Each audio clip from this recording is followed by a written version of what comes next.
Actually, people came. Now it looks like people didn't come. So it's not an order, it's a humble plea. Please push forward. Thank you very much. So the invitation said we are inviting you to come and you hear about making your benefits count. So each and every person here in this room was carefully selected to be here today.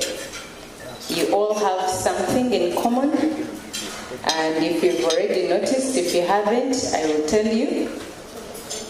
You are all heading to the time when you actually can pick your benefits. Now, for people who are my age, we keep saying, would we get there? But when I look into this room, I am happy and I'm sure we'll get there. That's the first similarity. The second one, you all hold a certain balance, which is a good thing. Yeah? So why are you here today? Today we want to have a conversation about financial education, but specifically to talk about retirement.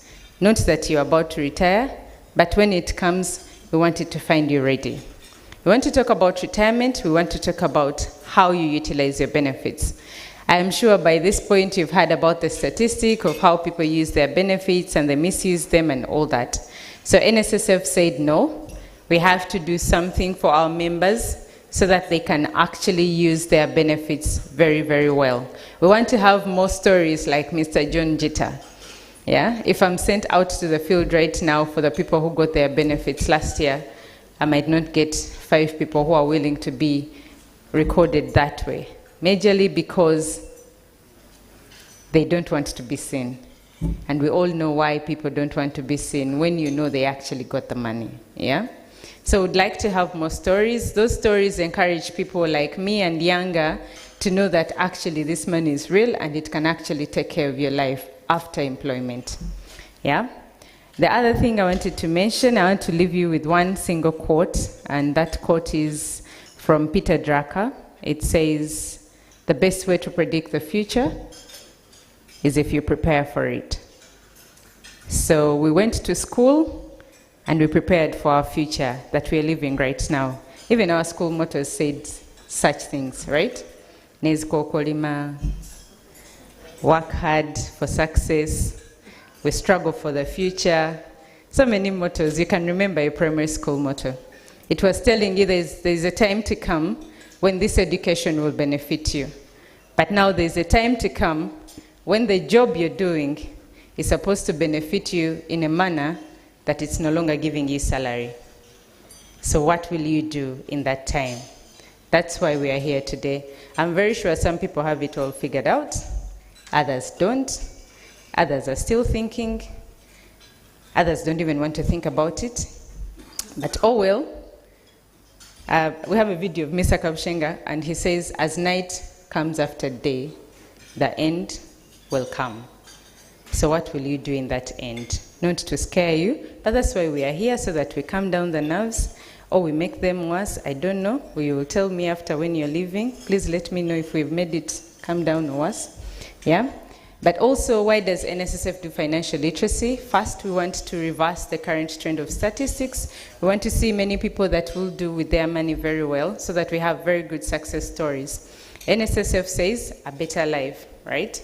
So we want your life to be better. After employment, we want your life to continue being better. We want you to actually live a better life than what you were living even when you are employed. That's why we're doing financial education. So today we are partnering with UAP Old Mutual.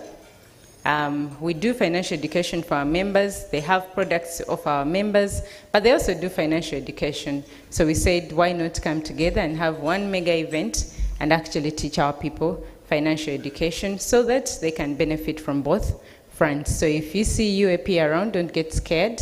You're in the right room. Yeah? Thank you very much for coming. I think that's it. That's what I wanted to say. Feel at home. Ask as many questions as you want. If it comes to your head before the time comes, please write it in that notebook and keep it so that we answer all the questions. Questions about NSSF, questions about investment, questions about retirement, and any other question. Now there's a file folder that has been handed to you as you come in. That folder has all options that are offered in Uganda. Options from regulated entities and also some business ideas from the Uganda Investment Authority. There's a QR code at the back. Feel free to scan it. Also, 2 things to speak about NSSF. Right now, as an existing member, you can still contribute voluntarily. So if you look at your balance and that's not what you want to have at 55 or at retirement, please feel free. We can register you and you start sending your own money so that you grow your balance to a tune that will excite you. We also give partial payment. So if you want to just first go test the waters, see if things work, you can actually come, let us know. We'll give you a partial payment. You go test. If they don't work, you realize our interest is better. We journey together, right? Yeah. But for voluntary, just feel free to let us know and we'll register you and you start topping up on your benefits. Thank you very much. Thank you. Anna Maria Sanyu, Customer Financial Advisor, NSSF Uganda. Thank you so very much for that. One of the things you mentioned was, maybe some people already have things figured out, but if there's one thing I'm learning in life, you never stop learning. I mean, you might have decided on this and then something new comes your way and you're like, ooh, I want to get on that. I want to get on that. We're having these conversations around retirement, and generally when you start working, you think retirement is going to be so far away, but life happens, and it happens so fast, and before you know it, as mentioned, for the people who've been lucky enough to get their pension from NSSF, all this money is exciting. Personally, I am a saver with NSSF. I like to just log in and look at my money, and I'm like, okay. Once a year, I know something more has come. I'm like, Crystal, you're not doing too badly, right? But there's always that temptation when money presents itself, and that means you must be armed with the knowledge. So there's so many things that we'll be talking about today, whether it's saving, whether it's budgeting, investment, insurance. These are all very important things to consider when we're looking at financial independence and financial success in many, many ways. Yes, we talk about maybe retiring at the age of 55, but what if you're blessed to live to 90? What if you're blessed to live to 100? Many of us will be blessed that way. So I think that one for me sets a very good, given now that people in the room know that this is a partnership where it's a win-win and our duty is to increase the size of the pie, I think that one gives me a good background for me to set in or dig in to the topic. But I'm sure before I even begin, people would want to know, is our money safe? I think I can guarantee you that indeed your money is safe, right? I remember watching a clip of Mr. Aliko Dangote. Many of you can look it up on YouTube. He said that actually he never believed he was such a billionaire or a millionaire in dollars, and used to get surprised wherever he went. People used to look at him with a lot of respect, but he didn't know what it felt to be. At 50 and out of employment, you are eligible to take your money. We also have immigration grant. That one works for expatriates. But even Ugandans who elect to leave Uganda for other countries, today the world is a global village. People are free to move and work in different places. And by the way, I'm just giving highlights, mindful of time, but we can walk you through on a side, the requirements for each of those benefits. But suffice to say, what I'm basically saying is that the immigration grant works in such a way that a member who's contributing is actually leaving the country. We have their money, in which case, when they choose to do so, they apply to get their money with us. We have invalidity benefits. This one applies to someone who has been contributing, but they are unable to continue working. The only catch there is that you have to be checked by a medical doctor. We meet the cost. There are a couple of diseases these days that actually qualify for someone to be to qualify for that benefit. HIV is one of them. That's a question that I normally get, or we normally get, when we do these sort of road shows. So basically, the whole idea is that if you've been contributing and have money with us, and you feel that you need that money to basically make your health better, it could be a solution for you to basically take your money. We have exempt employment. That's the other type of benefit. Most of the people who save with us are actually people who are working in the private sector, but there could be cases of someone moving from the private sector maybe to work for government as a civil servant. That is one case. But there could also be cases whereby one is moving from maybe a financial institution, say a bank, and is moving to work for a multilateral financial institution, say the IFC, the World Bank, the EADB, to mention but some. Again, the Act allowed the minister, or gave powers the minister, to exempt certain employers from contributing NSSF. The key takeaway is that if you fall in that category, moving from private to public service, or moving from one private sector entity to a multilateral institution that is exempted, you are eligible to take whatever you have with NSSF. Finally, no, it's not finally, it was final until the law was amended. That was survivor's benefit. That is where the member has passed on, but then we have now to pay their next of kin, or their beneficiaries. On the form, when you're registering, most of you requested to tell us details of their next of kin. And in the unlikely event that the member passes on, we do not keep the money. Your beneficiaries come and apply for the money or the funds to be taken, and we actually oblige to pay them. So those were the 6 benefits in the old law. But as you're aware, recently in 2022, the law was amended to provide for midterm access. So these days, if you get to the age of 45, you've been saving religiously for the last 10 years. In other words, you have 120 months of contributions. We are obliged to pay 20% of what you have. But if you have a disability, you don't have actually to have to get to the age of 45. In that case, it is 40. Yeah? And actually, in that case, it is 50%, I think. That's the percentage you get, yeah, when you apply. So basically, the big takeaway is that we do not keep the money. The myth in the public back in the days was that NSSF was like a tax entity which takes your money and keeps it, and they choose when to give it to you. That's not true. The reality is that the money is paid, and 97% of the people who we pay are actually the members who contributed the money themselves. Maybe to give a bit of numbers, I deal with numbers on a daily, and I know if I did a PowerPoint, you'll see figures, but I don't like it when I'm throwing numbers at you, because sometimes they could be exciting, but actually not communicating something. But maybe I can share a bit of numbers without the risk that people will go and, latch on those numbers. Last year, we paid about 1.2 trillion. So we collected 1.7 or thereabout trillion. We paid 1.2 trillion.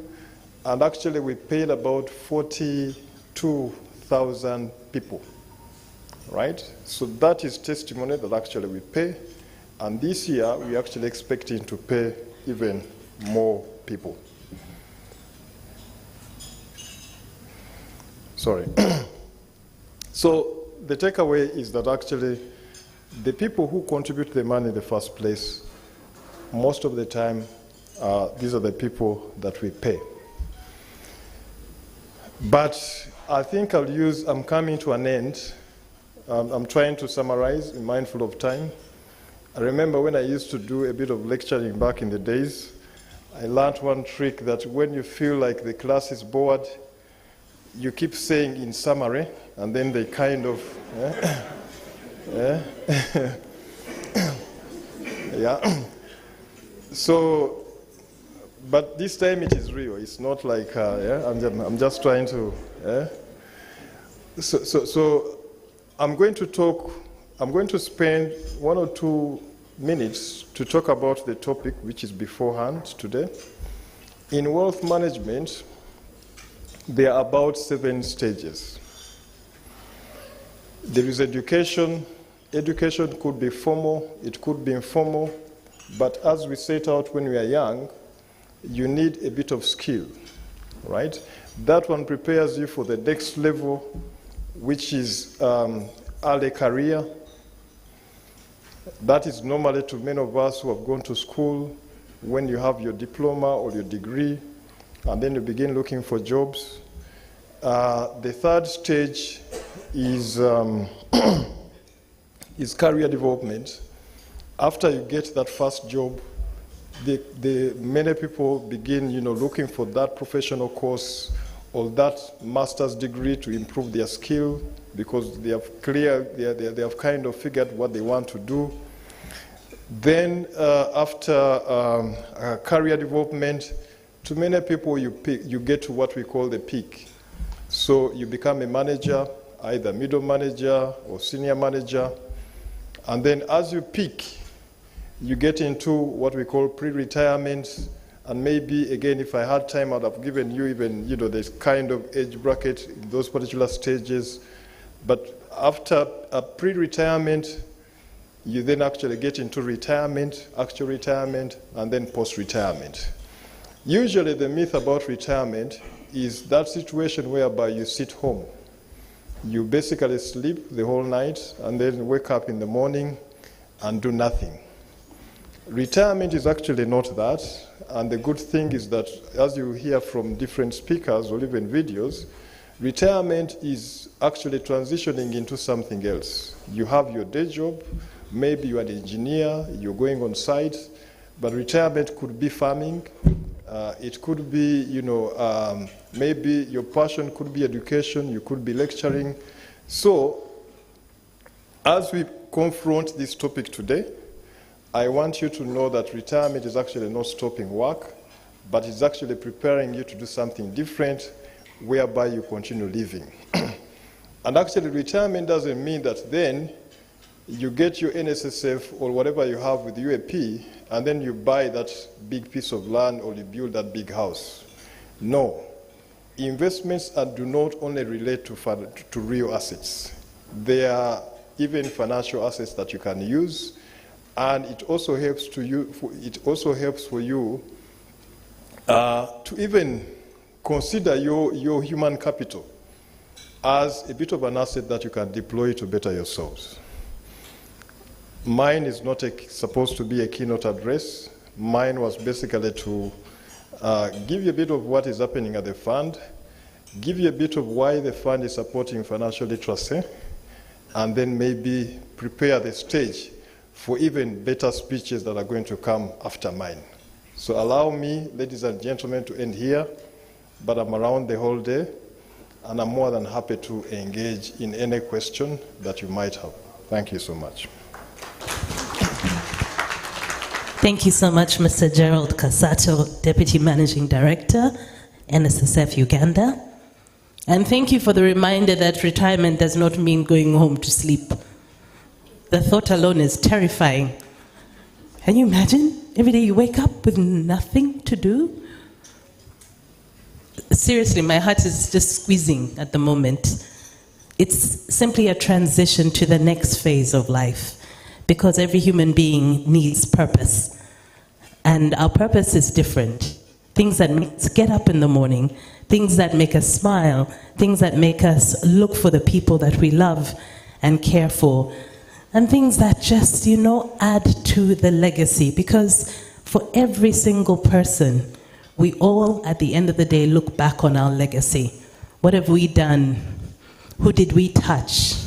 What have we left behind? These are all things that are part of planning for that next phase in life. Ladies and gentlemen, allow me to now invite from UAP Old Mutual, the Marketing and Communications Specialist, that is Caroline Owomuhanji, to talk a bit more about why we're here today.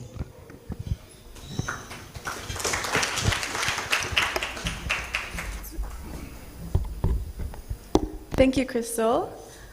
Good morning, ladies and gentlemen. Good morning, ladies and gentlemen. Okay, it sounds like you had some breakfast. Good morning. So, as Crystal mentioned, my name is Caroline Owamhanji. I am the Marketing and Communications Specialist at UAP Old Mutual, and we are honored to collaborate with NSSF today, a trusted institution dedicated to promoting social security and financial well-being. Financial education is a critical factor in improving our quality of life and in enhancing financial inclusion. It not only shields us from life's uncertainties, but also lays the foundation for financial independence. I commend NSSF for having taken on financial education and conducting financial education within the regions. At UAP Old Mutual Insurance, we are an integrated financial services provider with asset management, general and medical insurance, and life assurance. And we're committed to empowering individuals with information and comprehensive financial solutions. Financial education is one of our sustainability pillars, and it guides our commitment to equipping individuals with essential knowledge and tools for solid financial decision-making.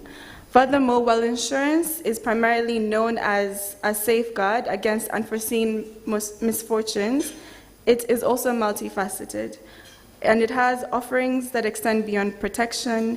Insurance also serves as a safety net, shielding individuals and businesses from financial risks and losses. It is our mission to safeguard our customers' financial well-being and provide them with peace of mind amidst life's uncertainties. We recognize the transformative power of financial education and provide accessible and impactful financial education programs within the region. We have previously had financial education sessions with the media, with university students, and also with women in particular. Our integrated approach ensures that insurance, savings, and investment products work seamlessly to optimize financial outcomes for our customers. In general, I extend my gratitude to our partners, NSSF, for collaborating with us on this journey, because we know that partnership is very important in order to achieve our shared goals. So I'd like to just go over a bit of information about UAP Old Mutual. We are, as I mentioned, an integrated financial service provider. We're very unique because we have a wide range of financial solutions under one brand, and we have been in existence over 178 years. So we are, our parent company is based in South Africa, but then we also have operations in 13 countries, Uganda being one of them, and we employ over 54,000 people as the group. Under our asset management business and arm, we have 1.8 trillion Uganda shillings in terms of the unit trusts being managed. And we recently launched the Dollar Unit Trust, which I'm sure you're well aware of. And we have total assets under management of 2.5 billion Uganda shillings. In terms of our insurance arm, we have quite a number of projects that we protect. We are protecting national assets such as the hydros, such as Karuma, Isimba, Mpanga as well. These are projects that we have insured. And then we are the lead insurer for the Oil and Gas Consortium of Uganda, which means that we're also insuring the oil projects within Uganda. We have a wide footprint within Uganda. We have offices in Jinja, Mbarara, Gulu, Arua as well. So we're easily accessible within the region. We're highly capitalized. We have high underwriting capital, and we're also highly capitalized. So in terms of our sustainability, We have three main pillars, which is, because we're in the medical business, we ensure that we support initiatives within the medical space through medical camps, and then we also support environmental initiatives, and then one of our major ones being within the financial education within the financial services sector, we support financial education and whole sessions such as these. So our key products for retail, which I think will be very relevant for you today, are travel insurance, motor comprehensive insurance, domestic package insurance. And to just speak briefly about domestic package, a lot of people actually are not aware that you can insure your phone, your television through the domestic package insurance because it insures your home. And then we also have, under the life assurance arm, we have the SOMESA policy, which is in line with education, so saving towards education for your children. That is about UAP Old Mutual in a nutshell. Thank you once again. Thank you for coming. And again, we'd like to thank NSSF, our partners for today. Thank you. Thank you so very much, Caroline, from UAP Old Mutual. And she mentioned one of the pillars is financial education. And earlier I said we never stop learning. So I'm always excited about these sessions. Our keynote speaker today is a gentleman who, I will just call Robert. You know him well, and I'll let him say more about himself. So please give a warm welcome to our keynote speaker. Robert, please do come up.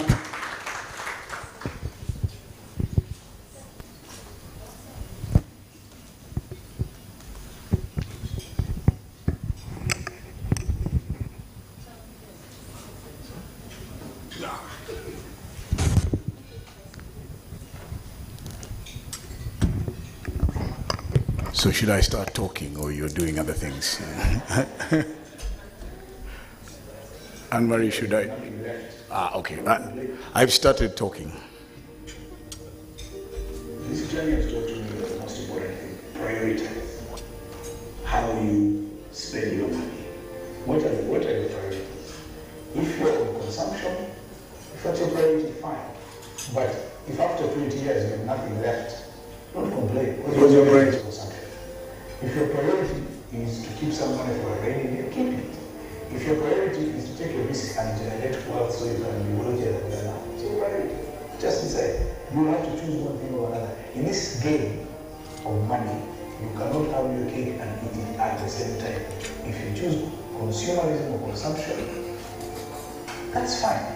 You will not save. If you choose to save, then you are delaying your gratification now.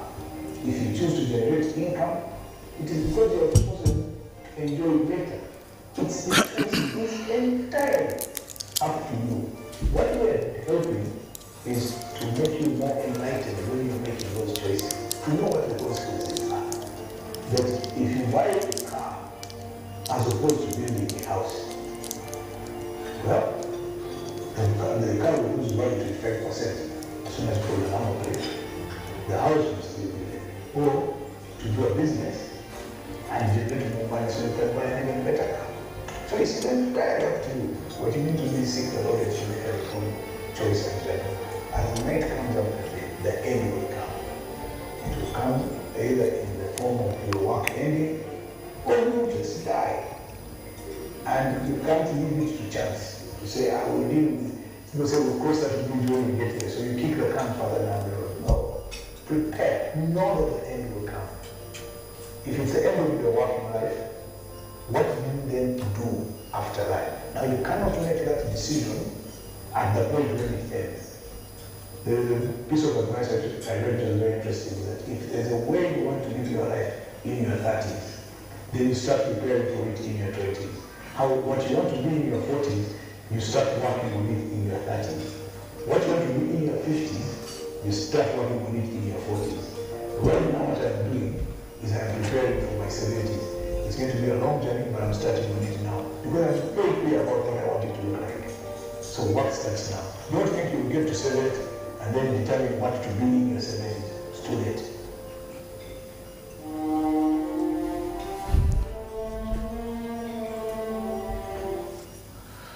So good morning, everyone.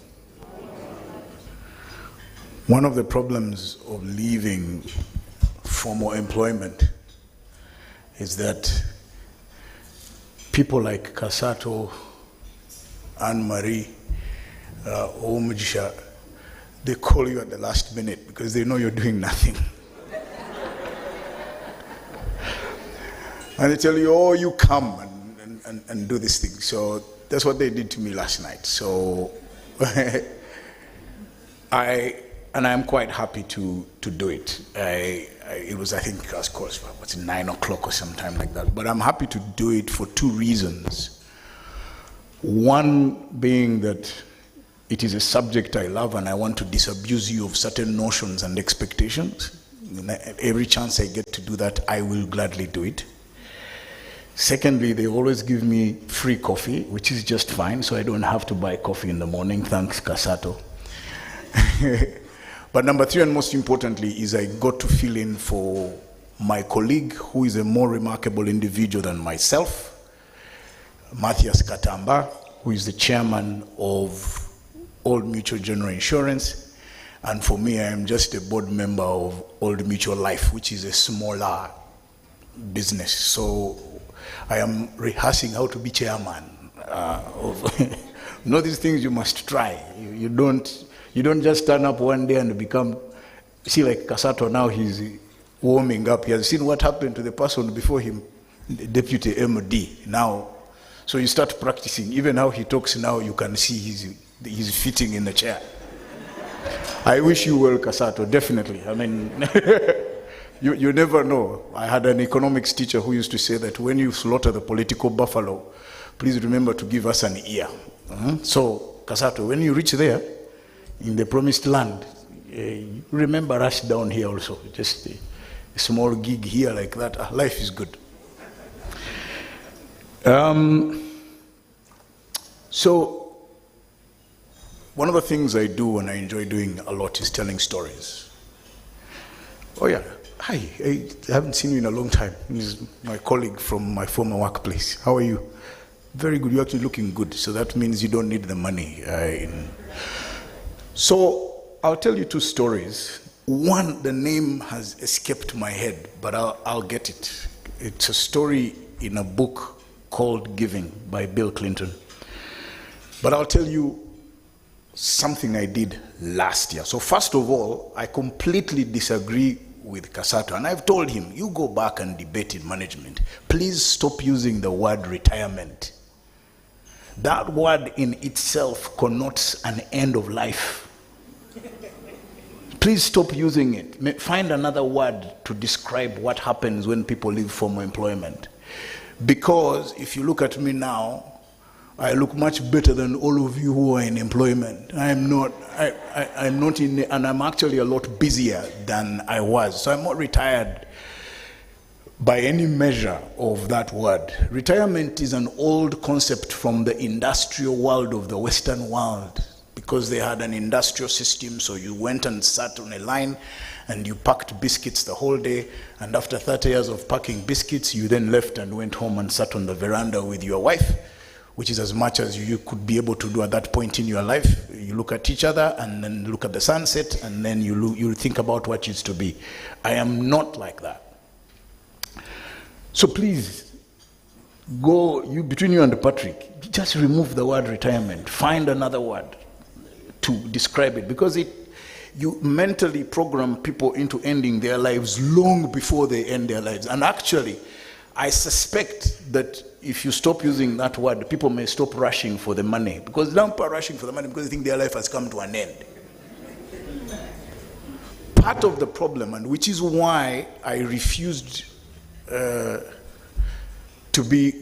told Christo, do not introduce me with all of these adjectives and whatever, because one of the best things I did for myself was to refuse to be defined by the work I was doing.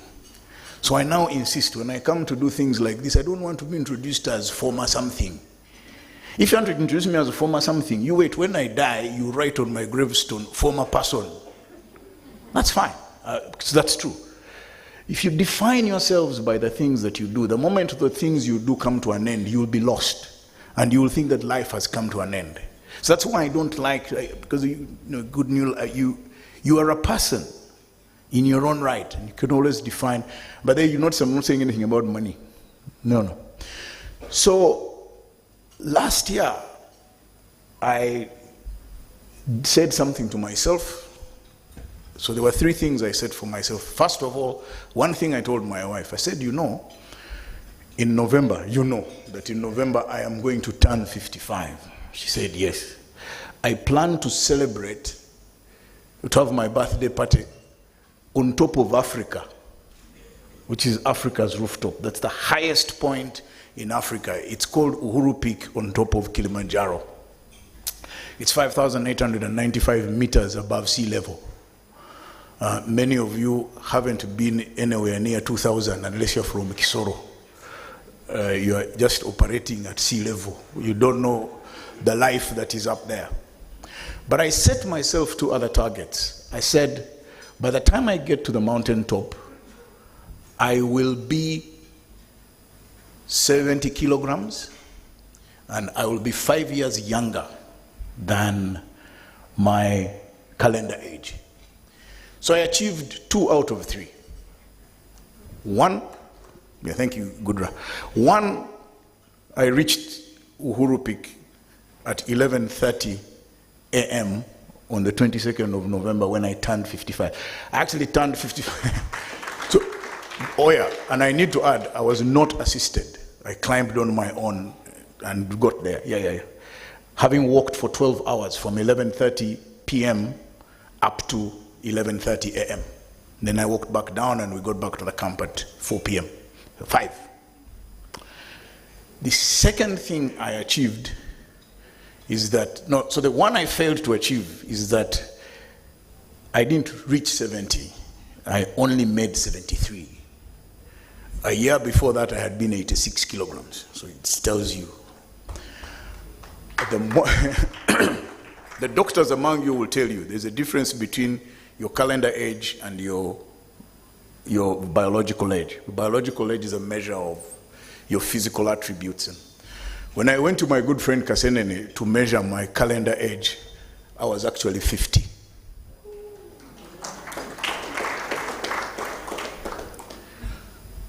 Why is that important?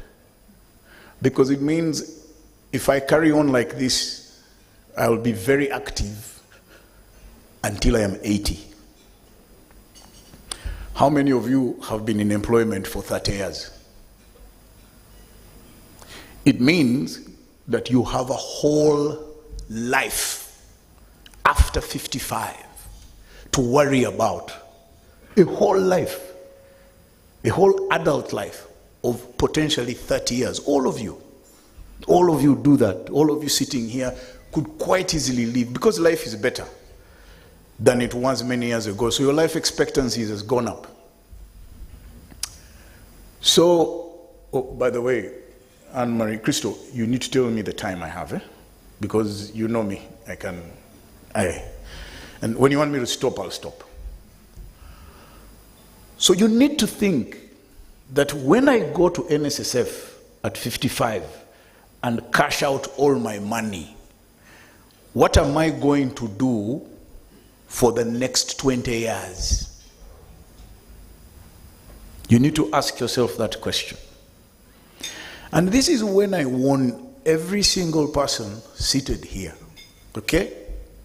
If you don't know what to do with your money for now,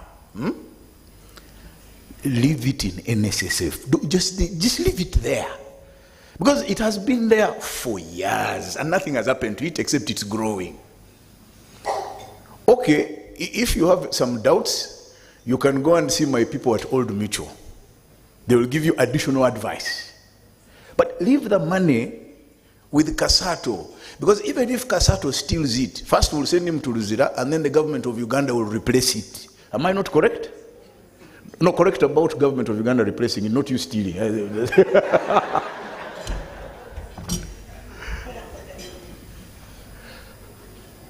So,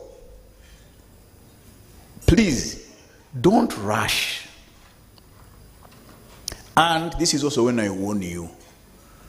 The reason we send our money to the Casatos, it is because NSSF and my guys at Old Mutual are trained to manage money. Do you understand? The fact that you have a PhD in anthropology does not mean that you are competent to manage money. You're not. So that's the first admission you need to make to yourself. You are completely incompetent at managing money, and I am like that. Very good talker, I have studied, I have even met many presidents. Then money, I don't know what to do with it. The best I can do with it is spend it, especially when I enter a bookshop. So, the next piece of advice I give you after leaving it with NSSF, please seek advice from people who understand money. NSSF people do it for free. Go there. And say, you people now, hey, I hear about bonds, real estate, Kabushenga talks about coffee. What do you think I should do? Go to NSSF, come to us at Old Mutual. We will tell you, and we have the expertise to manage that process for you. Don't gamble. Why are you gambling?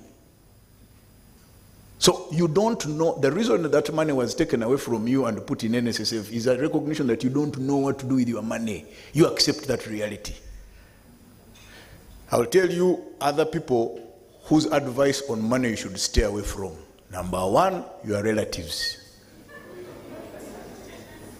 Especially the poor ones and the young ones. Relatives include even your children. Number two, stay away from your local witch doctor. You know the saying, a fool and his money are very quickly parted? So please, number three, the pastor or the imam. The value of a pastor and an imam is spiritual health. That's all. Just to go there, God, pray. That's it. Otherwise, if you start discussing money with them, the only thing they'll tell you is the tithe, I don't know this, then that, I want a car, $300, I don't know, oh yeah, the next thing you know, you're poor. And the only person I have talked to who I know who has a bit of wisdom on money is Mukisa. So, but don't mix issues, because the other things I've told you are emotions and there's no rational judgment. Now, for us when we were growing up, the Casatos were still young. So we didn't have opportunity of meeting financial professionals to advise us. So we made a lot of mistakes. We bought cars because when you buy a car, it's an asset. I have one or two sitting in my compound doing nothing. They told us, hey, now the guys before us, if you marry 3 wives and you have many children, that's a sign of wealth. Whoa. So, this Kampala that you see now has the younger generation who are trained on management of money. I think CFA, FCCA, C something A, what, PAU, they are there. Some of them are even your children. Talk to them about financial advice. The same way you go to a lawyer about legal advice, the same way you go to a doctor for medical advice, is the same way you should seek professional advice about money management and investments. Don't gamble. So, like I said, if you fear that maybe the FCCA, CFA, CPAU, I don't know what, all those acronyms that come at the end of Zippo are not very helpful, go back to NSSF. They do this for free. Am I not correct? They do it for free. Go and ask them. They tell me about bonds, treasury bills, goats, pigs, coffee. What else? I don't know. They tell you about which makes quick money. Sports betting.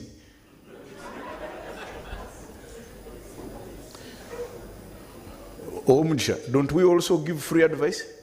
Yes, you can come free. Old Micho, NSSF, they are here. Ask them. And for the women, you go quietly. Don't tell him that I have gone. You may make a very bad decision if he knows. Or he may use other methods of extracting a decision out of you, especially if he discovers how much you actually have. So for me, as a matter of respect, madam, I don't know what her NSSF looks like.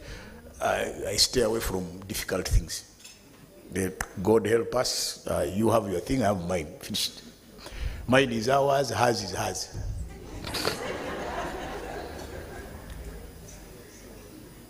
So, please. Now, but you may have situations. In my case, I had to sort out a mortgage to secure madam. So I went, they gave me some money. I sorted out madam. I said, the title is here, you leave me alone. I went to do my other things. There is peace. No problem. But you must be clear. Now, the thing which Kasato was saying where we disagreed upon, you go and get it's a very small percentage. Yeah? They call it Kwemalako Mfufu. What is it? Kwemalako something? Huh? You go and enjoy a bit because you have worked, but not the whole thing. If you think you must do it. But what he also said is you can go and ask them, let me see what I have. They show you what you have, you look at it. Then you tell them, is it possible for me to see what it looks like in physical amounts? You look at it, then you leave it and go away.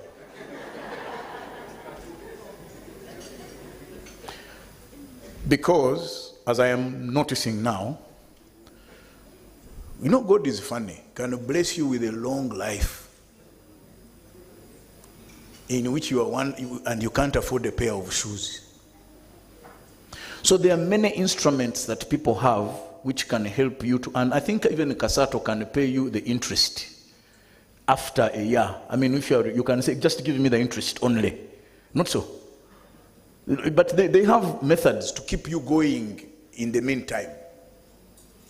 So please, I urge you, don't gamble, because this is the last line of defense. There's nothing more after you've collected that. Then you will find yourself. We saw a lot of people in Europe and the US, I think after the credit crunch, it was the bank crisis, and a lot of senior people going back into work at the age of 70, 65, 70, as tellers, shopkeepers, shop attendants, because I think in the US they call it 401k, had been wiped out. You know, you cashed in, you go to the Bahamas, then you come back like that. And so keep it in mind. Life is uncertain. You don't know where you find yourself. That's what it is. There's a very little book I'm reading now with a very weird title. It's called Jellyfish H Backwards. If you find it, buy it. I had to send for it. It talks about longevity. I didn't know, I just saw it, somebody recommended it, I didn't know what it was about until I started reading it. It's a very interesting concept about longevity, how you can live long. And it's my in summary, which Kasato talks about. And I'll tell you why I'm talking about it. So I've been following this whole longevity thing with interest, much deeper interest. You can live long, but have a very long decline. So you start declining early, your knees start paining, then the lower back, then you can't breathe, then they tell you high blood pressure, then there's something which Ugandans have a very interesting phrase for, they call it sugar, sukari. For us on the 5th floor, you start misfiring often at night. You know, you try, then member says, I'm tired. All those conditions they come with medical implications. And that could be your next 20 or 30 years. And you are going to Vahendeka, diabetes medicine, I don't know, we go to India, like that. So you can choose that, and that can last you a very long time. And now, so you have two problems. You have no money, but you also don't have the physical ability to work in order to earn. So it's a long decline. The second one is you remain active for a long time, and then you exit suddenly. So there are those two curves. There's one which descends like that, and then there's one which is like that, and then at like 83, you check out. They come to wake you up in the morning, they go, what a day. That one, you have made full use of your life. So why is that interesting? Because that way of living your life between 55 and 35 is a major implication for your finances.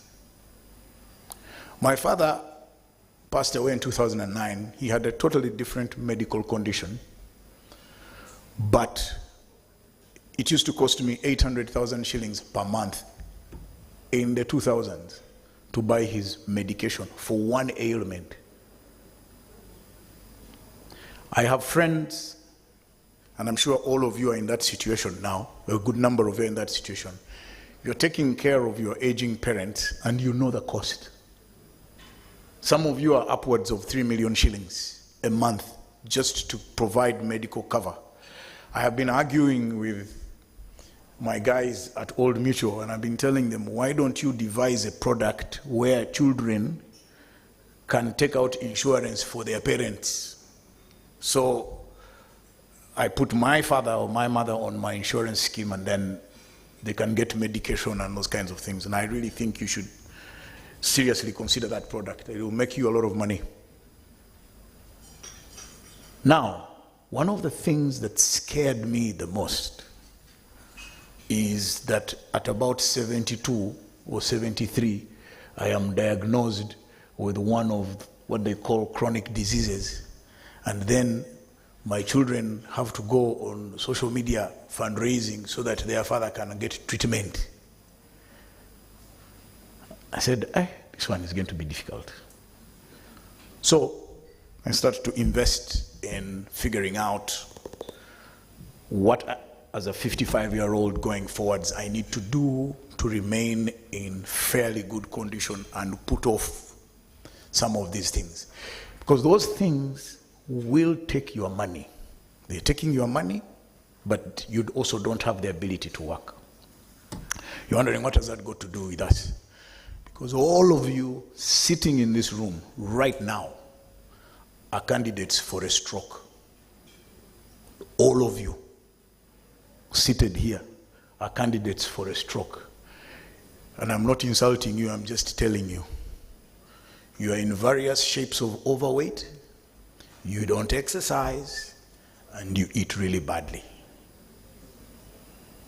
And if there is any indication of you eating badly, it is outside, in the lobby.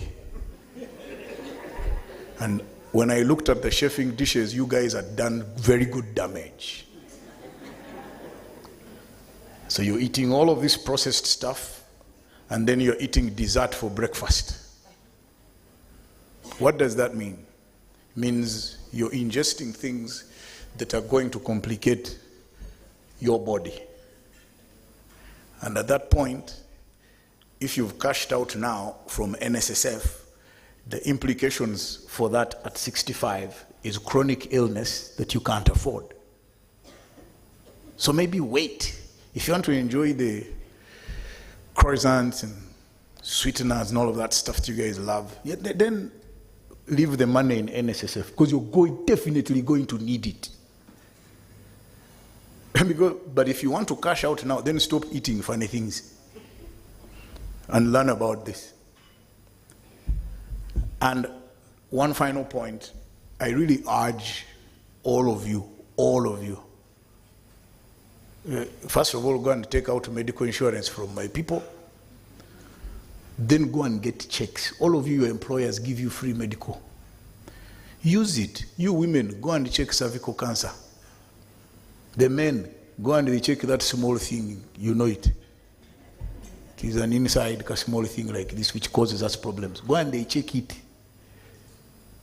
So that you're not looking for $30,000 to go to India. So do some checks, find out where you are, and also think seriously about all of these implications as you make a decision or try to make a decision what to do with your money. But if you are in doubt and you're not sure, leave the money with NSSF. One of the most robust arguments I had with Patrick and with Richard in 2020, I was one of the first advocates of mid-term access. And Patrick we were having these bitter arguments in the night, and I said, no, me, I'm an advocate for it. Patrick was on the other side. Ironically, 2 years later after I had left, me now I had switched. I don't believe in MTA. I don't. But that's me, and now Patrick is the other side, chief advocate of MTA. Okay, I don't think it's a good idea, but here we are. Everybody is in their own circumstances. You make your choices.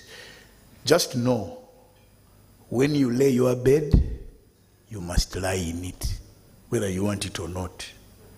In our place, we say that somebody who was undressed cannot fear to bathe cold water. You keep quiet. Me, I know what I'm talking about.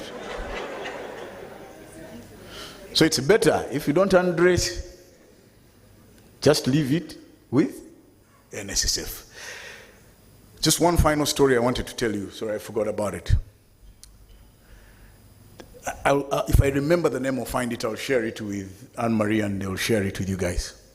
There was an African-American woman who was working as a domestic worker. Bill Clinton writes about it in his book, Giving. She used to wash clothes, and she would just deposit her money in a bank. They would send her money there. She was what in Kampala they call a dobby. So she washed clothes and washed clothes and washed clothes and washed clothes. So after 50 years, she went to the bank manager. She said, I want to know how much money I have. If I remember the figure, I may be wrong, and I can't remember her name. I was trying to Google it and find it. But I think at the end, she had $325,000 lying in the bank. She was clothes washing, African American. Then she said, okay, that's good.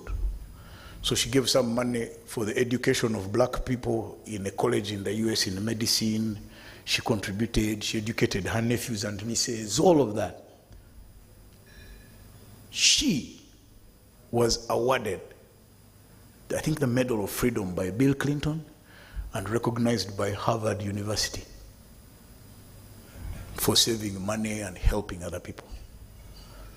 And then she died a happy woman. So why do you think you must go and collect your things from? Just to go to Kasato and tell him, I am here now, I'm the boss, hey, show me. Then you see, then you go away, like that African-American woman. You never know when that money will come to help you. Thank you. So do you want me to stay here? Crystal, do I stay here or I come back there, then I come back with the ceremony?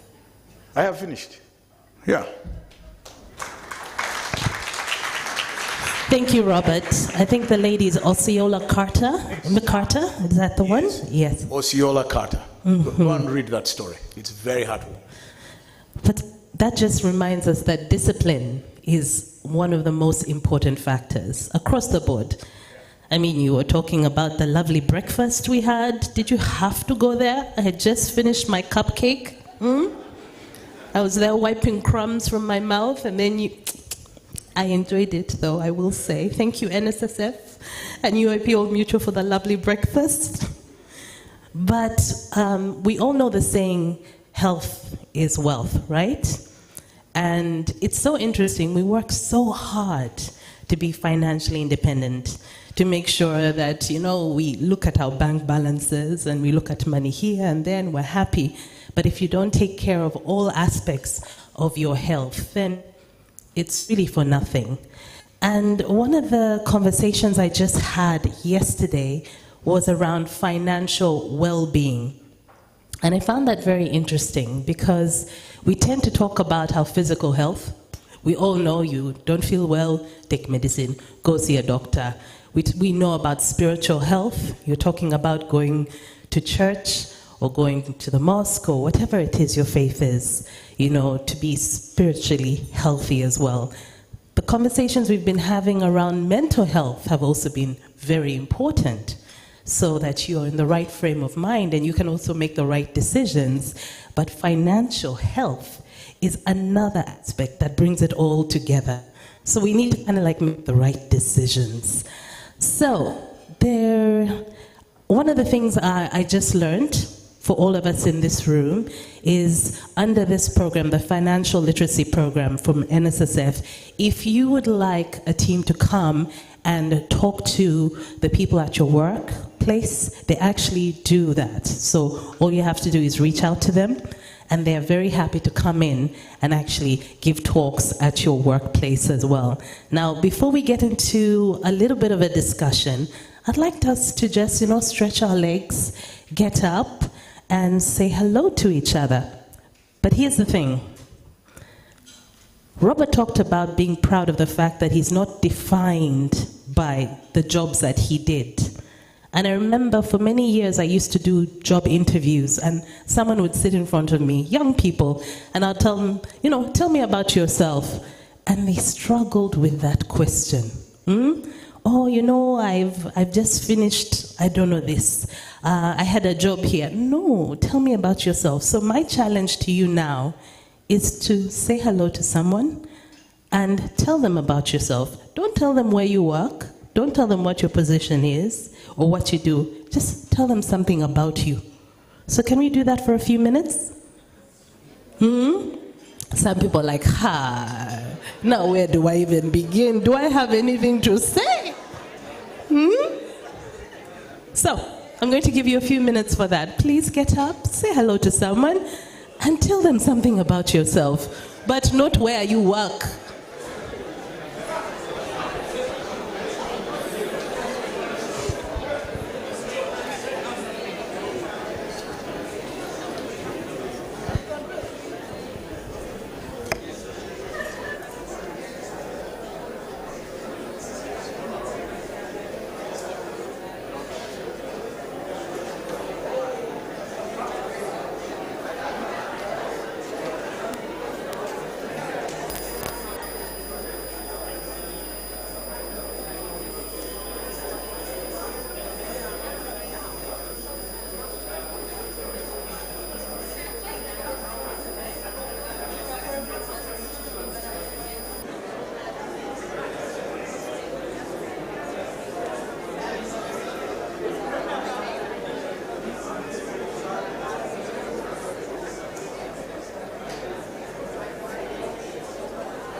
Turn up the speakers. It's DJ Cypher Lee in the mix.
All right, ladies and gentlemen, I am back to ask you to wrap up these discussions and take your seats so that we continue with our program.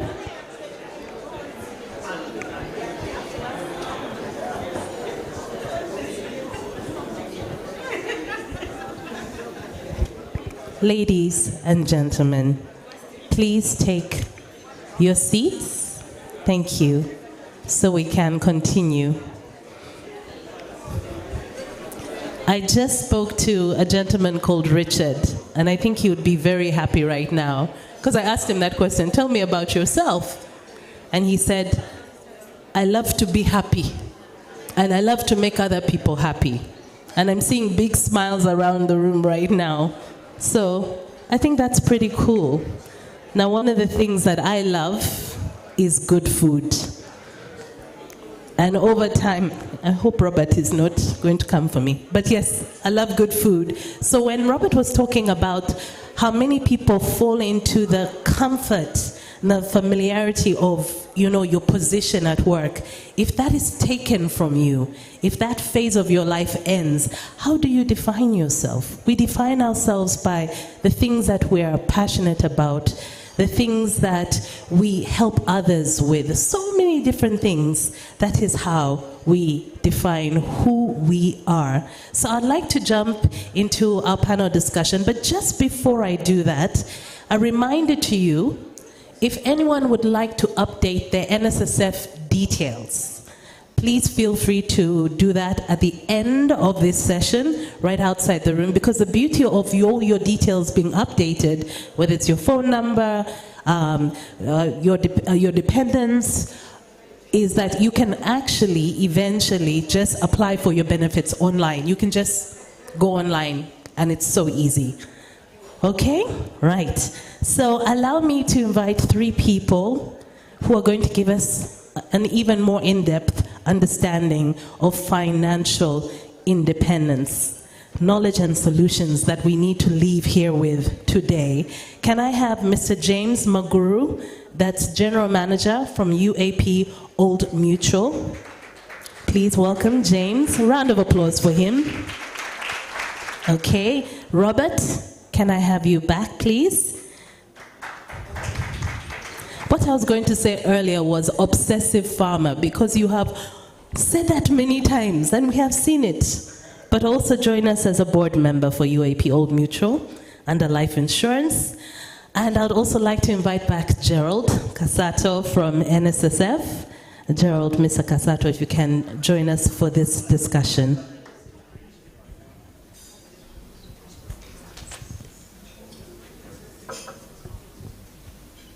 Now, before we get into this discussion, I'd like to ask you to write down any questions that you might have. So I will be coming to you, especially if you have questions for NSSF. We have all these little notebooks on the table, and I'll be coming to you to ask you for your questions for our panelists. So please feel free to write them down, and I shall come to you for those questions. But I do have James and, of course, Robert here with me right now. Allow me to step down from the stage.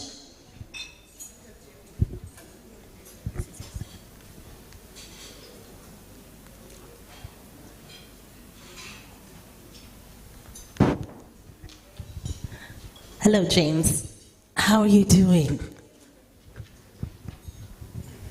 Hi, I'm doing great. Are you good? Thank you. Sure. Has anything stood out for you this morning? Yeah, that UAP Old Mutual is ready to take on your financial needs, challenges, and ensure that you have a sustainable future as you grow older and wiser. So essentially, in the right place at the right time. That's it. Yes. Thank you. So, based on what you've said, I guess a question for all of us here, especially under this partnership between NSSF and UAP Old Mutual today, under the financial literacy program, why? You know, with everything that we do in life, normally you start with that question, why? The why. Why should UAP Old Mutual be our partner? That's for us as individuals and companies here. Thank you, Crystal. UAP has been in business for over 178 years. So that talks about the experience we have in the financial services industry. UAP has a regulator, and that gives you confidence that the entity you're dealing with is a regulated entity. I had NSSF talking about the act that gives them the mandate of what they are. UAP is also in existence due to the Insurance Act 2017. We have an act that supports our business operations. We have a regulator. We've had products that have been tested over time, spanning from savings, investments, and asset protection and management. So there's vast experience in 13 countries within Africa. That means we benchmark with the best. We don't just benchmark with Uganda, but where success has been seen, where success has been registered, we are there, and we are able to give you the best out of it. Okay, thank you, James. My next question is around financial well-being. Robert, in his remarks, was talking about medical insurance being a very important factor for anyone looking at the next phase in life, or even today. I like that you talked about, it's the importance of going to do a full medical checkup. How many people have actually done that? But in terms of insurance being part of financial well-being, outside that, what are some of the things that we need to consider? How does insurance align with our financial well-being? So financial well-being from an insurance perspective actually comes from the individual interested in financial well-being. All you need is identify your financial goals, and once you have identified your financial goals, you come to us for the specialist advice around your financial goals. I mean, many people have a number of goals in life. It could be school fees for some of us. It could be a holiday for Robert. It could be buying an asset, starting a business. So whatever your goal is, you need to approach us, and then based on that, we are able to offer the best advice around what solutions. Christo did talk about medical. Now, when we talk medical insurance, it's quite a complicated subject. Complicated because health is not something we take for granted and we want to take for granted. We do have certain considerations when it comes to health insurance. And while I was seated at the table I'm seated at, one of my neighbors asked that, do you really have products for parents where I can actually take up a health cover and include my parents? And I said, yes, we do. But there is something you need to be mindful of. We have a cutoff age. So if you need your parents to be insured, the earlier you do it, the better. Because we have a cutoff age, currently at 65. We are trying to come up with a seniors cover. The challenge with seniors covers is the pricing.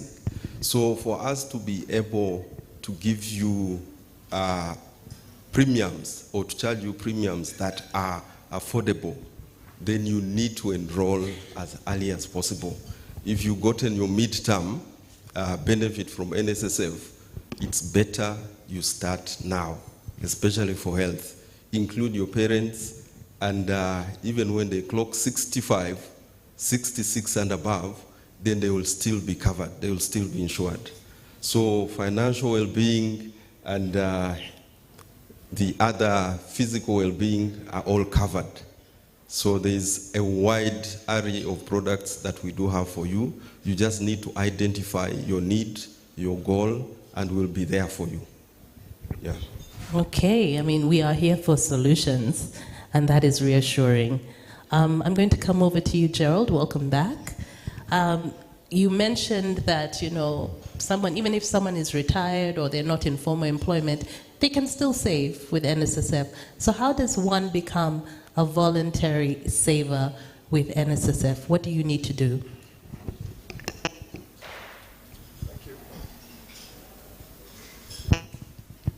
Thank you, Crystal. So there are two ways. There is the first one where, before the amendments, you know, the amendments that were done in 2022 provided for voluntary savings. But the catch there was that the minister in charge of Social Security, according to the Act, is supposed to gazette regulations for voluntary saving. Now, the work on the regulations has almost been completed. They have been sent to the minister. What is required is the gazetting. So when we get the regulations in place, we'll be able to save, we'll be able to enroll members who want to save voluntarily but for different goals. But even with that not in place, we have a kind of voluntary saving. This one now applies to an existing member who wants to top up. Today, the NSSF is taken like a conscription. You are essentially forced to save. But as people are getting more financially literate, many of them have discovered that they need to target certain balances by the time they get their money. And we are increasingly getting to see members who are electing to save over and above the mandatory 15% that we get. So that is one way. The other way is what I think Robert talked about. Many people get eligible to take their money. So maybe if I am to take out my benefits, they come to 300 million, but I actually don't need the full amount because I don't have something that I've planned to do with it yet. Maybe in that case, I only need 50 of the 300 million. In that case, we call it a partial withdrawal, where I take the 50 and I leave the 250. The 250, will always attract interest, and every time we declare interest, you get money. And maybe 1 minute on interest, to give you a sense of interest and the power of compounding. Today, a member who gets paid their NSSF, 87% of whatever they get is a result of interest on interest. Your contribution and your employer's contribution only amounts to 13%. It even gets worse when you strip out the employer contribution and you're just focusing on your 5%. If people knew that, they would actually save more with NSSF. Thank you. That is eye-opening, I have to say, eye-opening. Now, we do know that NSSF invests in so many different things, in treasury bills and bonds. Can you tell us how someone who is in retirement can actually utilize that or be part of that and learn from that?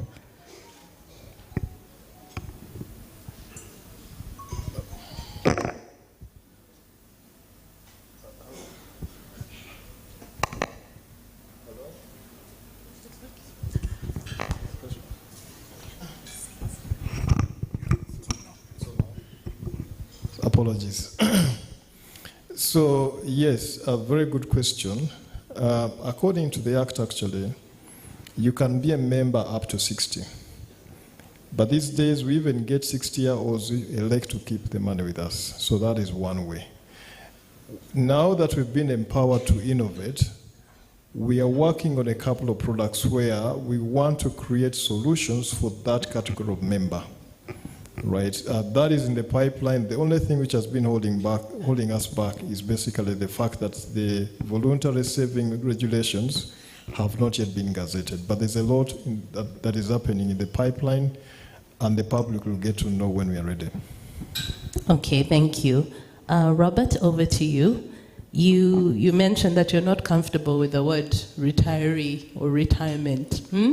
So let me ask you, Are there examples of like innovative life assurance products that are specifically tailored to people who are evolving, should I say, who are going on to this next phase in life when it comes to UAP Old Mutual?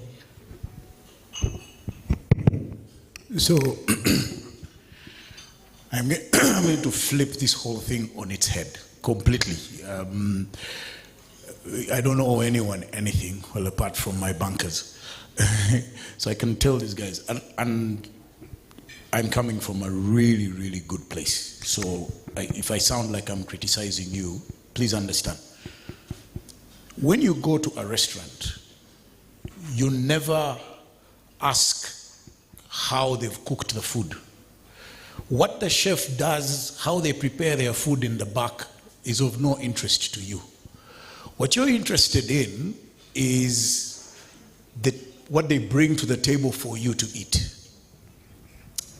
So I would like to discourage you, Gerald, James, I want to discourage you. Don't tell people about, what are they? Treasury bills, how you do the investments. That's for your board of directors. They're the ones who need to hear how you have 20 trillion in assets. The rest of us don't care. What you want to tell people here is what you're going to serve them, which is the answer to your question. Can you create products, for instance, that encourage me to keep my money in NSSF, but enable me to get my monthly stipend that I am used to as a worker? You see, the man is very happy. So whether you are investing on the stock exchange in New York or Nairobi, I couldn't care less. I just want you to tell me that it is possible that me who has been in employment, when I get out, okay, I can be paid, because I'm used to getting 2 million every month. Can I get at least 1.3 to bridge me over? And I'll tell you why I'm raising that issue. It's a very, very important issue in these money matters that people don't address. I want to challenge both you and UAP. A lot of employers today have these standard benefits that they give people. Medical, I don't know what, very basic, standard, you can get advance, what, when they're talking to young people. One of the things that young people tell us a lot is that, why are you giving me medical? I don't fall sick. I am 26. I am smart. Why medical is not a benefit to me? So you're telling me you're giving me a benefit called medical, I never go to hospital. What about as an incentive for people, employers? This is basically a campaign you should do with employers who want to retain young talent, to say, if you join my employment, instead of me contributing 10%, I'll contribute 15 for every year that you work for me. The guy will calculate the compounding you're talking about and think, I am staying with this employer. So let these benefits be optional. And then instead of saying standard everybody, this is the problem with HR people who don't think. So instead of medical, transport, I don't know, food, lunch, no. Some of us don't eat lunch. So get that money and say, now, Christo, instead of giving you medical and lunch and transport, we are adding that to your NSSF. The guy will think differently. A young parent might insist on medical because they've got to deal with kids. No. So that's an incentive. In other words, I come to the restaurant because they have Luombo. I don't come to the restaurant because they have a kitchen which is stainless steel. I'm more interested. I just want to know that when I walk into Old Mutual or when I walk into NSSF, when I've left employment, they will bridge me over. I will not take the whole thing, but they give me that option. Which brings me to the point I wanted to make, and I want to encourage both of you to think about it. You bring people here and you give them a very technical presentation about money. I bet you 40% of the issues of financial independence and whatever is a psychological issue. We have a certain relationship with money, all of us. It is nothing to do with, that's why accountants are some of the brokest people. It is because fundamentally, deep down, we have a relationship with money. Some of you, the relationship is abusive. Some of you, the relationship is a love affair. Some of you don't even know how to relate to money. You have never been taught how to relate. So when you're young, and so all of these distortions is what leads somebody who has a financial problem but has $1 million shillings in the pocket to confront that problem by going to the bar to drink, or is willing to contribute $300 for his pastor to buy a car so that he can get a prayer which will give him $1 million. That is not a technical financial issue. That's a mindset problem that I urge you to invest in as a way of conscientizing your savers.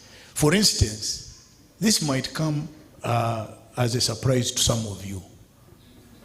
Please don't ever make a financial decision when you are sick. And when I mean sick, I also mean a simple thing like a headache. You'll make extremely bad judgment. Or at 3, and men, we're really guilty of this one.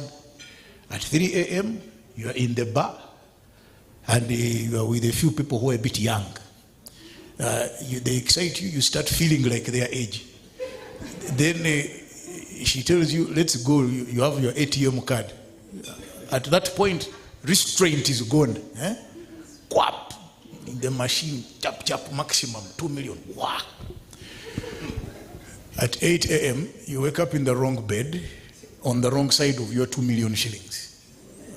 And you're not sure what happened, but that cycle can be, that process can be cyclical and you never get out of it. That's not a technical question of whether you should save 10% or whether you should have an accountant or whether you should be in treasury bill, bonds. No, no, no. A lot of us at our age are fairly traumatized and damaged individuals. And we're trying to solve that emotional trauma by going to a shop and buying 30 dresses. Can you come up with a solution for these people to start to see that actually my problem may not be accounting, my problem may be that I'm trying to solve childhood things. Somebody sees, you know, when I was a child, I used to have only one dress. Now the time has come, then you buy 10 pairs of shoes. You look at them. Well, now I've been asking myself, Gerald, why do I need a suit now like me? Why? The suit is $700. Now I got to buy a suit of $700. Am I not smart the way I am? Those are the things I was talking about. That's what I meant by the beyond the accountability and technical issues of how we manage money. I think it's time for us to confront, because there are a number of, sorry if I go on a bit, there are some distortions, especially for the people who are slightly younger. We're looking at false images on social media of people, of success. We're confusing consumerism with success. The Nigerians have a very terrible practice. When they go to functions, they get cash, then they start throwing it around. So our people think that for you to be known as rich, you're going to do the same. So we are engendering a culture of consumerism in our young people. Some of us, very public figures, are displaying the wrong behavior. So those are not financial issues. Those are psychological issues with significant financial implications. So some of them come from the family. Parents are behaving in a manner that shows children that it is okay to behave. So now when that child comes into the workplace, and is given a modest salary, they begin to wonder whether it's worth working. So I just wanted to make that point. Okay. Thank you very much. I mean, you always bring things down to a very real level, very human level. And you're right. Our relationship with money really determines how we hold on to it, we let it go, we make more of it. I mean, you said some people have an abusive relationship with money. But then some people are fearful. They're afraid of money, and they actually block anything coming their way. So that's a very good point. That's a very, very good point. You mentioned something that resonated here about when you move on to the next phase in life. Let's say you leave formal employment, what you're used to, that salary that was guaranteed every single month. Many people forget that there's a standard of living that you've been used to. And going into that next phase in life, you must think about how can you maintain that certain standard of living. So I wanted to ask, when it comes to UAP Old Mutual and the investment arm, is there anything that is looking at that long term that can help? So I need to put an important disclaimer. I am just a board member, and I have to be very careful how much I can say. So I will let you. I have. You know, you must play by the rules. Okay. All I can say is there is something called annuity. You will tell them. That's why I was saying that yes, those products exist, and you'll explain how those things work when it matures and so on. These are the finance people. Me, I am just a person who is experiencing these things as I see them, and sometimes can be very painful. So, yes. but I'll chip in when I would rather. I don't want my board members to say, "Now you man, how did you become a salesman?" He's okay, there. James. Okay, thank you, Robert. And Robert was spot on.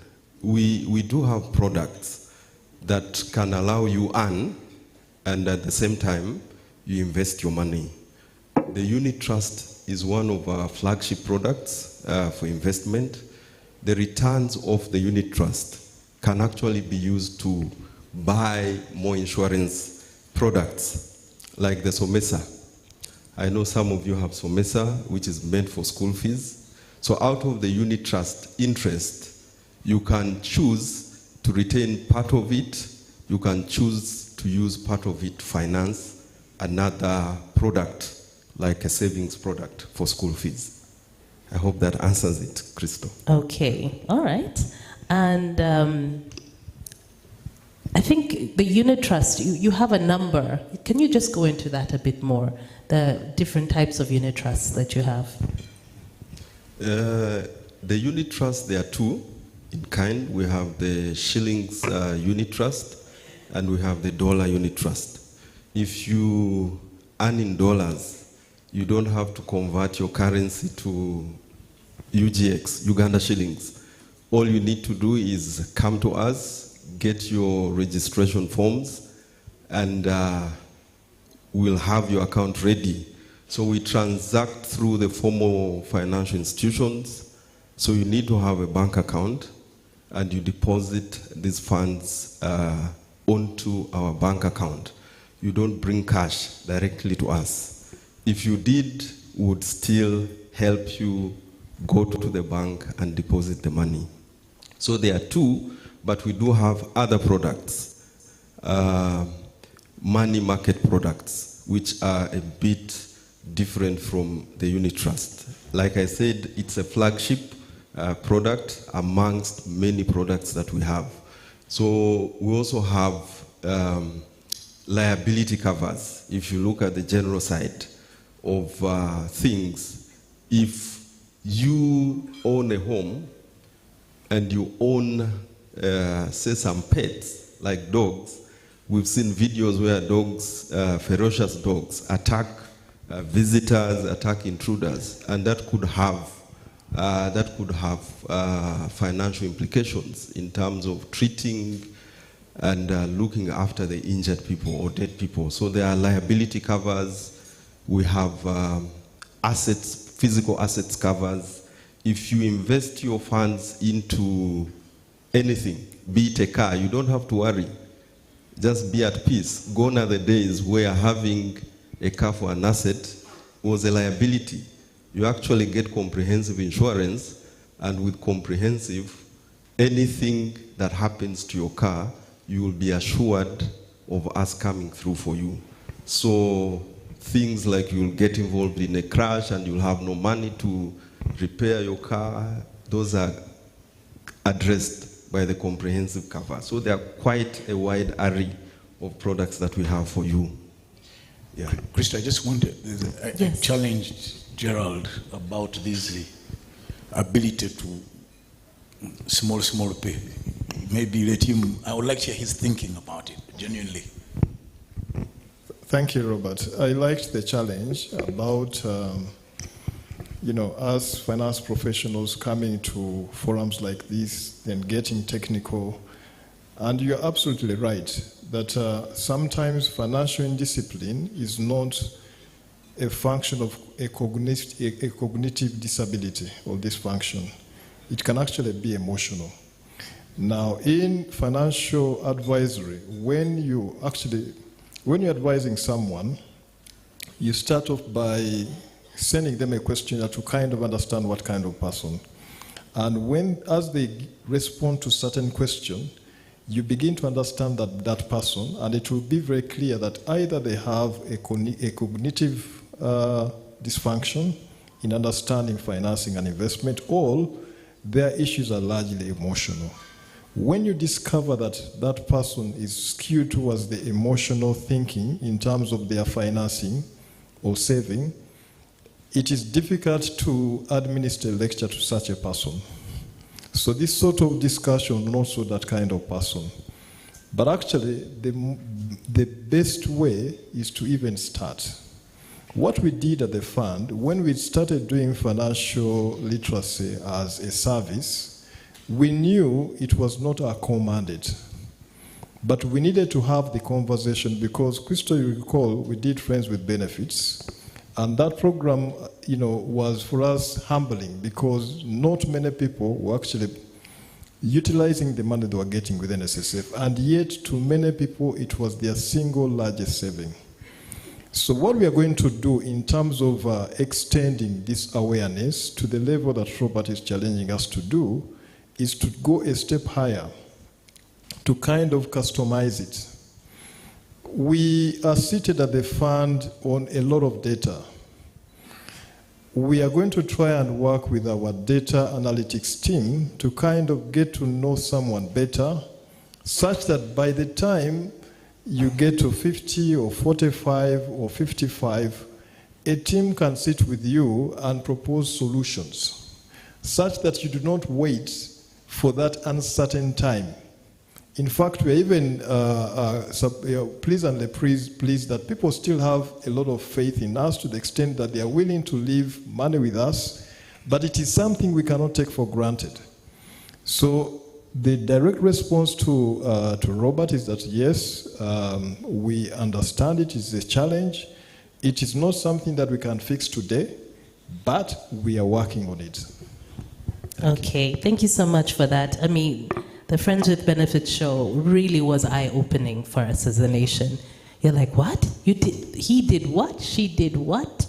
But do you agree that, we can also be very emotional with money? Very emotional with money. So in a way, we almost can't be trusted sometimes with our own money. That's Crystal, why we talk to experts. Crystal, be very careful. I'm not saying this as a criticism. No, it's a reality. Yes, people are dealing with a lot. Either broken relationships or children or supporting all sorts of things that impact them. So that's what I meant when I said, I'm not saying that people are irrational or emotional, they don't think. No. People are dealing with real life circumstances, or as my people say, circumstances. Somebody has a sick spouse. You don't tell him stories about unit trust and what. No. You will use all of it. Mm-hmm. So that's what I meant, that there's a lot of clouding that And I like the analysis he's talking about that can be made. But Thank a very quick you. one, Christo, you asked me when you go into retirement and how do you're used to a certain standard of living. I was used to a certain standard of living because I was a CEO. Now that you're not CEO, why are you still getting used to a CEO's standard of living? For some people, that's humbling. Why? Yes. Why are you invested? So, you need to adjust yourself. Because, and they're very simple things. When you go to a function, when you're a CEO, like now Gerard or James, it's okay for Gerard and James to sit in front. Why are you going in front? Look for what? Sit behind and wait for ushers to come and take you for food when they come. It's over. It's finished. What are you complaining about? That's why I told you don't introduce me by former. No.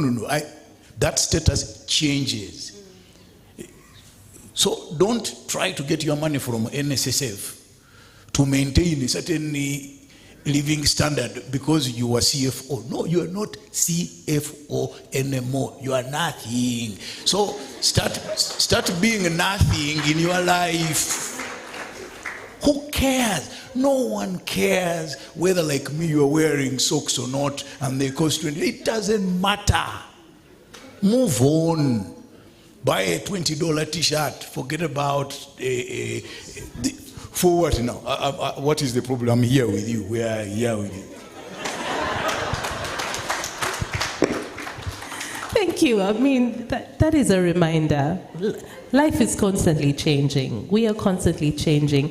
And if you cannot adjust, that is where the problem is. Now, Gerald, I have a question for you here. I'm taking questions now, and I'm going to read it as it is.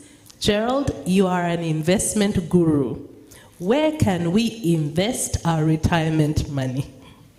That is the question I have for you. Thank you, Crystal. Robert doesn't want the word retirement. Yeah, maybe let's call it transition. Mm-hmm. Before I get to the question directly, let me use an example. I interact with people these days. These are things that... One time there was the CEO of the Retirement Benefits Authority in Kenya. And he retired, I think, a couple of years ago. He told me when he got his lump sum, he did two things. He bought an annuity, right? And then he also invested in life medical cover. Because at that age, he felt that he needed, the comfort that whenever he falls sick, without the fact that now he has to rely on his employer to meet the medical bill, he had something to go to. So the point I'm trying to make is that it doesn't necessarily have to be that investment can only be in maybe real assets or financial assets. You can even use insurance as a part of financial planning. But then there's also, it depends on your individual circumstances. If you don't have any assets at all, I wouldn't recommend real estate for a start. Many people think that, when you invest in things that people can see, then you have arrived. You command a social standing. And it goes back to the emotion that Robert was talking about. You can actually look for some financial products. Unit trusts are one of them. Normally when I'm advising people, if you know nothing about investment, start with a unit trust. It doesn't have to be, maybe the one that your friend is investing in. You shop around, find what works for you, start small. When you get comfortable, then you can migrate to the next level. Of course, most people want to invest in bonds, but bonds also require a certain understanding of investments. And they need a certain amount of resources for you actually to make, meaningful returns. So, unfortunately, there's no clear answer to that question. Where should one invest their retirement saving? I think it will depend on individual circumstances. But there's this saying that it is better to be approximately correct than precisely wrong. There are certain things that you cannot afford to do. You cannot start a business for the first time if you've never done one. You cannot begin to own property if you've never held any. And it is not a crime if you don't own property. There are people in Scandinavia that rent for life, right? The other day I was meeting someone and they told me, you know, they work in one of the banks. They have decided to sell their property and begin to invest in financial assets. They believe that actually renting and investing the big chunk of resources they have is a better deal for them. They are financially literate. Yeah? But Crystal, very quickly. Thank you. Very, very quickly, there is one investment you can make for sure, and it will give you returns. Invest in professional advice. Have you heard? Please. No, but you're absolutely right. Sometimes our biggest issues, we think we know, but we don't really know.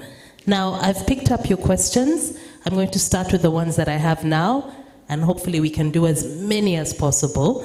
Someone was asking, and I think this might be an issue that can be solved at the desk outside. So some of them, if they can be solved by the agents outside, I think I'll ask you to go there. So this one was, why is it not possible to change my next of kin by myself online? I believe you have to actually go into an office, but there's a desk outside. I mentioned that earlier. So if you want to change any of your NSSF details, you can actually do that here. So I hope that answers that question. Then, can someone who left former employment withdraw their 20% if they are self-employed? That is after they turn 45. I think I'll come to you for that one really quickly. Yeah, the key requirement for Metamaxis is that you ought to have made 120 months of contributions in the last 10 years. Yeah. Okay, I think this is also along the lines of the same question. In terms of the midterm benefit, are there any restrictions on the number of installment withdrawals? Can you only withdraw the 20% and then you wait until? Actually, the law says up to 20%. Up to 20%, yeah, so you can withdraw even 5%. Exactly. Okay, all right. I see quite a few questions here, James, on unit trusts, a breakdown of the unit trust, and of course interest in the dollar, because it's the first ever in Uganda. So could you just maybe explain that as well, what people would have to do? Again, a reminder to the room, we do actually have agents outside from UAP Old Mutual, so they can also take you through the unit trust details. But the fact that it is a very exciting product in Uganda, maybe you could just share why there's so much interest for it. Thank you, Crystal. For unit trusts, the interest rate actually ranges from 4 to 12%. And the interesting aspect, that's for the shillings. We can go up to 12%. Dollars, depending on the performance, it could be 5% on average. So that's what you expect. Minimum amount, it's up to you to decide how much you want to start investing with us. The other beauty that I wanted to talk about is the interest. You unlock interest on a daily basis. And you earn interest on interest. So that's something very critical that you need to know, and probably encourage you to open even today as you go out. We have a desk, there's information, there are people in this room, so if you are from UAP, kindly put up your hand so that people next to you can ask specific questions. Yeah, those people have information about unit trusts and the other products that we sell. Thank you. Thank you. I think you might have mentioned this, but Gerald, is it possible for me to leave my money and keep accessing my annual interest? I don't know if that was answered earlier. Yes, you can.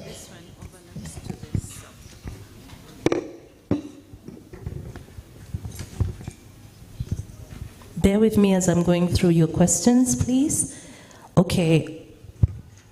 This is someone's experience. Unfortunately, some of us former employees have not had our benefits paid to NSSF. What can NSSF do to support us to collect this money with interest? Is there any option for that? Sorry, I didn't get the question. Former employees? Some people did not have their benefits paid to NSSF. Okay. So I would advise that person to come to us, come to any of our offices.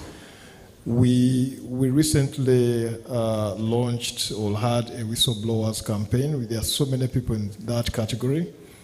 We are mandated to look out for those employers and actually make them pay. Of course, initially the conversation is cordial if we get the facts, but in the event they become stubborn, we have the last resort of taking them to court. Thank you. Okay. And the next question for you, Robert, I've seen is, how were you able to adjust, I guess, to life after you had transitioned? How easy or difficult was it for you? So first of all, I just wanted to say to you that I can see you have a pile of questions, and I'm not sure that we can cover them.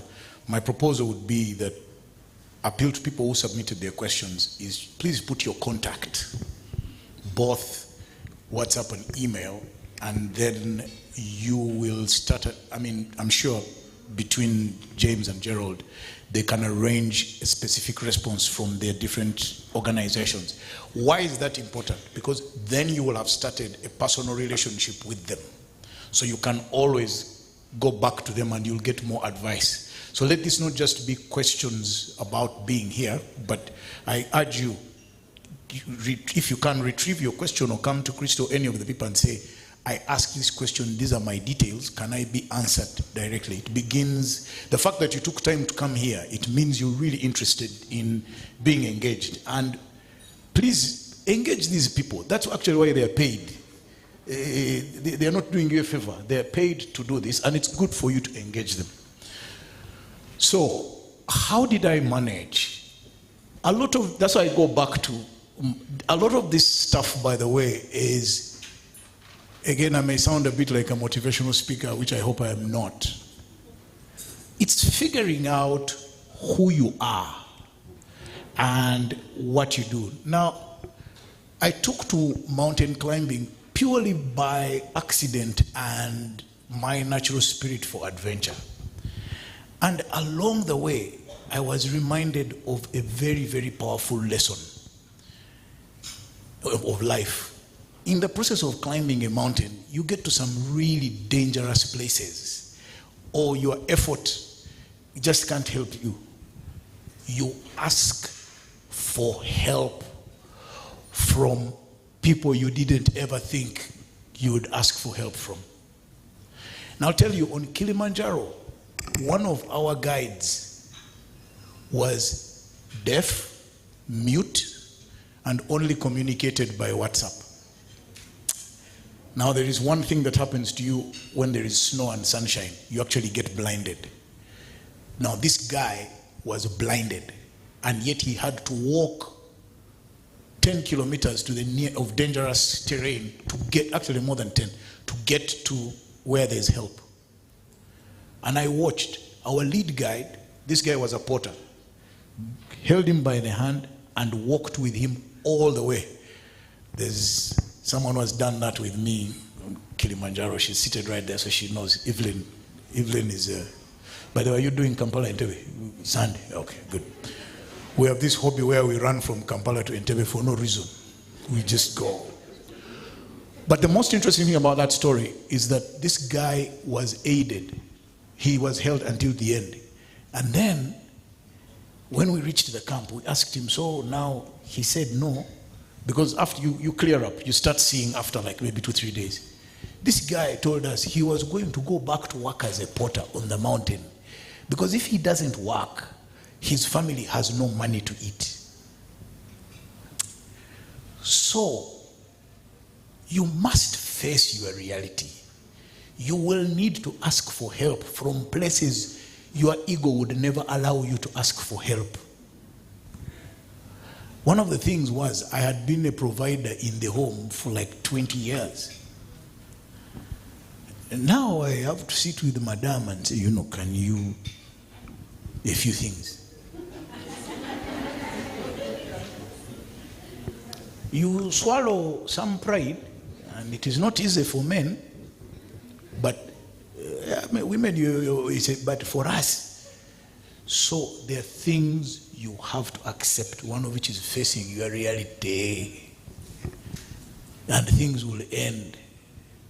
Now, I had to face it, and you'll start to experience physical limitations. I want you to watch every man who is over 50. Just watch, make it, you know what happens to them? If you ask any man over 50 to stand up, automatically they will do this. You ask any 25, 30-year-old to stand up. So those physical limitations are things you accept, that you cannot run down a staircase like you used to. In other words, yes, once in a while, you are a CEO for a certain time. Then there was even a farewell party for me. They said, goodbye, see you. Now, if you don't accept that they've said goodbye and you go, you will keep people in conversations. You know, when I used to be CEO, I was, who cares? Okay, maybe the guys in the bar where you are sitting may think you're a big deal, but after a while, they also get bored with you when I was. So, you move on to what you are now. What are you? A simple citizen. Occasionally, you come here, you get free breakfast. Gerald and James still think you are something, so they show you some respect. There are young people in the back of the room who will ask, by the way, who is that guy? Why do people think it's such a big deal? Those realities check you. And I'll just recommend a really, really interesting book. It's about a very young American guy called Ryan Holiday. It's called Ego is the Enemy. You read it. Don't invest your whole life. I think it is us guys who sing, there's a hymn in our place there, right? That these things of the world are just sand. Westerners will tell you, the Banyankole Bachiga will tell you, just move on. Bob Marley said, very easily today, you are big. Tomorrow, you are buried in a casket. So you're not a big deal. And the sooner you understand that, Christo, there was a time me and you were a big deal on radio.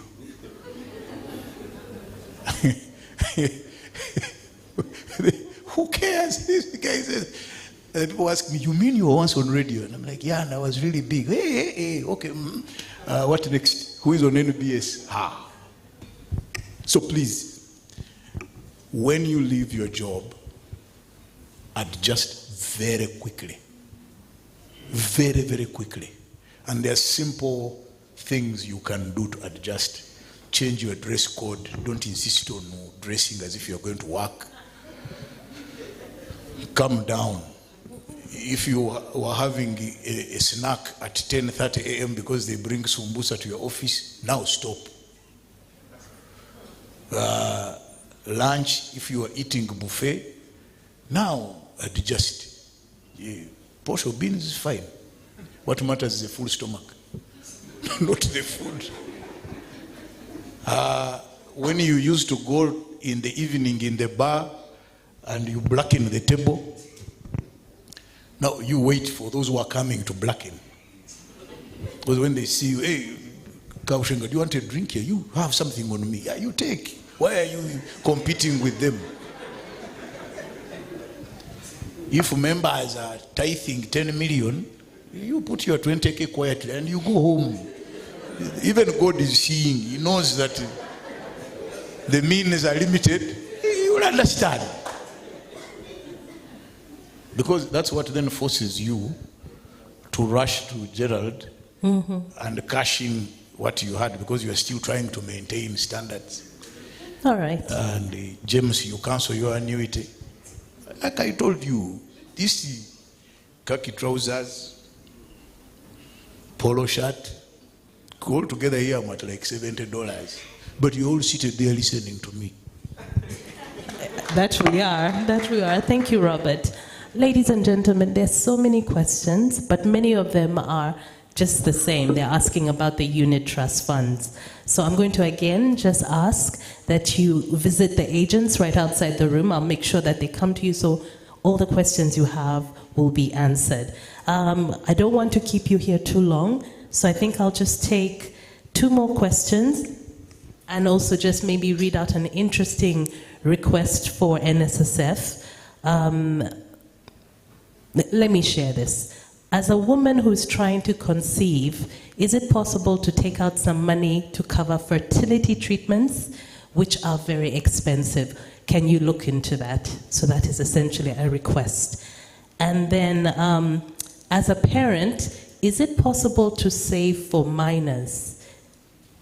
Is it possible to open an account at NSSF for their children? Yeah, interesting question. Today, for someone to be registered, you need to be between the ages of 16 and 60. But the way it can work is that the parent can can basically put money on the account. The systems do not allow for someone to create a sub-account. All your savings are on your NSSF number.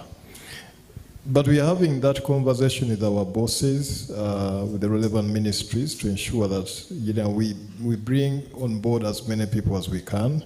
Like I said, the regulations on voluntary savings have been sent to the minister in charge of Social Security. We believe that once they are gazetted, then we can bring to fruition most of those ideas. Thank you. Okay, thank you. And I think maybe one last question for you, James. Someone is asking, what are the advantages?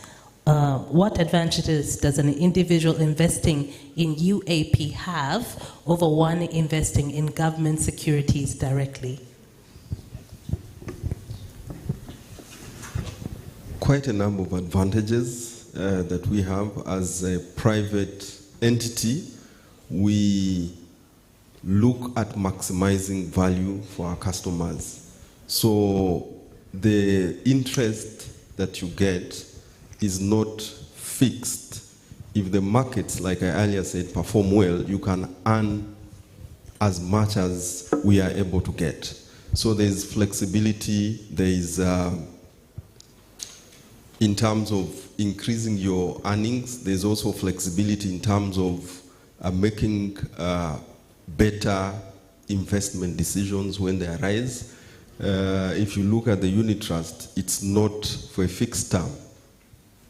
And like Gerald said, it's the safest way. If you get your midterm, if you get your retirement benefit, then the quickest option is place your money on the unit trust as you think for the best investment solution. That doesn't come with government.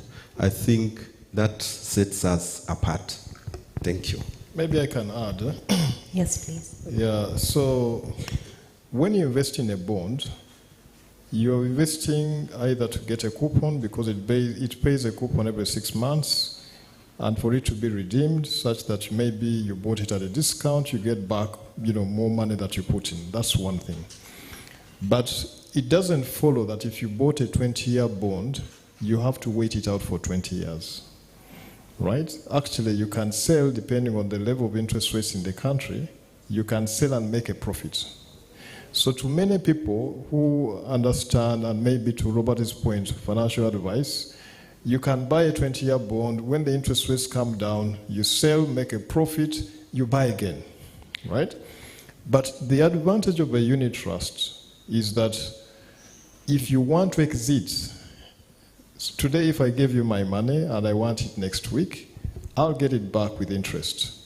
Now, but for you to sell a bond, you need to get someone who is willing to buy it at a fair price.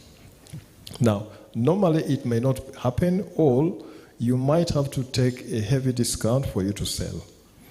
So the unit trust has that embedded flexibility, which gives you certainty that every time you feel like you want out, you can actually get out the same day or not more than 3 days. Okay, thank you for breaking that down. To our panelists, I'd like to just ask for your closing remarks. Now, starting with you, James, please. Yeah, thank you, Christo. I think to our distinguished audience, insurance is a must-have. Like it's been said, the uncertainties are quite many in life, and we need to plan about the future right now. We don't have to wait for the future to find us. We can start planning for our future right now, and we offer that solution for you as UAP Old Mutual. Thank you. Thank you. Thank you. My closing remarks basically go back to our purpose. Our purpose as NSSF is to make savings a way of life. We have been known to be as a fund which is catering for retirement savings, but we are pivoting to be in every day of your lives. You're going to see a lot of us in terms of products that are relevant to different categories of members. The only constraint was we were not allowed to innovate. It was essentially a conscription. But we're going to be more and more visible in your day-to-day lives, and hopefully we'll take on board some of the feedback, like the one I got today, on maybe even proposing to employers a benefit which is NSSF as opposed to lunch. For me, that was a powerful takeaway. Thank you, Robert. Thank you. And Ms. Robert. If there's one thing you take away from today, please seek professional advice. They are here. Admit that you don't know to yourself. It is not a question on your abilities in other areas. You may be a medical doctor treating cancer. It's okay. It doesn't reduce you. Just say, I don't know about money, and come to these guys. Just my final shot here is to tell you, when I go mountain climbing, before we set off with the group I am in, I tell them, the guide, the mountain guide is the law. He knows everything. You being humble enough to accept, and then you'll reach the summit. Now, I am telling you, be humble. The fact that you're the owner of the savings doesn't mean you're a king and you know everything. No, you just happen to be an owner. That's all. After that, you seek their help. You will get to the peak of your life. Thank you very much. Mr. Gerald Kasato, thank you so very much. James Maguru, and of course, Robert. Thank you for sharing. Please, round of applause for our panelists. Ladies and gentlemen, a reminder that I do have all your questions. I'm sure there were even more. Please approach us. Sorry? Yes, you may exit. Thank you. But kindly do not leave yet, because we'd like to have a picture moment right now. So if we could just at least capture our panelists on stage with all our speakers as well, please step up.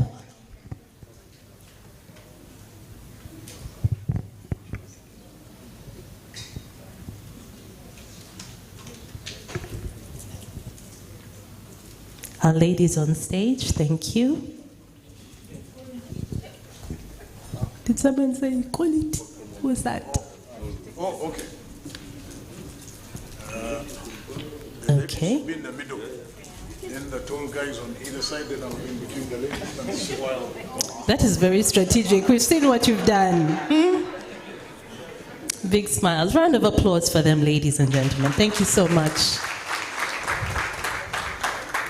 And to all of you for being here. Again, we do have agents of UAP Old Mutual to talk about all the products that they have.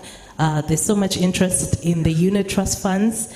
I myself, one of the people who's very much into that as well. So the agents will answer your questions. There's a desk as well from NSSF if there are any details that you want to change. And before you leave, I'm told that UAP Old Mutual actually has a few goodies that they would like to share with you if you are willing to answer a few questions. Just a few questions, right? So I think number one question will be, we know that UAP Old Mutual has so many different products, yes? But what is the one that most people seem to have asked about today?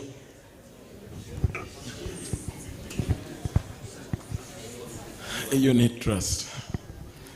This gentleman over here. Okay, now that we have mentioned the unit trust funds, what are the currencies? That was too easy. I'm a terrible teacher. What am I doing here? We have Uganda shillings and then the US dollars. The US dollars. I like the way you said that. Thank you so much. I'm actually going to ask someone to come up and help me ask a few more questions for UAP. So please come on up. Caroline? Because my questions, as you can see, I'm giving everything away just like that. So another question is, how long has UAP Old Mutual been in existence? I'll go with this table. Thank you. UAP has been in existence for the last 178 years. Yes, that's correct. I think that was way too easy. I think I'll ask a more difficult question. How many businesses are under the UAP Old Mutual brand? Not products, but businesses. There's an answer at this side.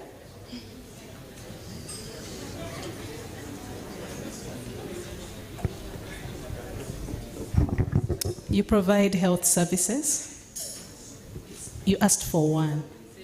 Three businesses, one of which is health.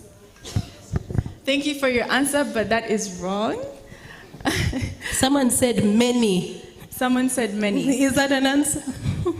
So how many? So I'd like a number. I think there are 3. That's wrong. Another question, another answer here. I think there are 5. That's also wrong. Not 5. Over 2,000. Over 2,000. Okay, I'm going to take... under the UAP Old Mutual. I'm going to take one more answer. One more. I think 4. That is correct. Yes, that is correct. So I'll mention them. There's medical and general insurance, that's 1. Asset management, that's 2. Life assurance, that's 3. And then properties, that's 4. So we own the Nakawa Business Park, which is within Nakawa, and also Kimathi House, which is on Kimathi Avenue in town. All right, thank you very much. I still see more things over there. So I think we'll just take one more question. Okay. Where is Old Mutual originally from? Which country? Let me come this side of the room. Actually, I'm going to the back. Hey, okay, you're right here. Sorry. South Africa. That is correct. Okay. Well, thank you so much, ladies and gentlemen, for actually being in class and paying attention. My questions were too easy. Next time, I know who I'm dealing with. I'm going to come up with more difficult questions. Ladies and gentlemen, to make our closing remarks, I'd like to invite back Anna Maria. Welcome back, my dear.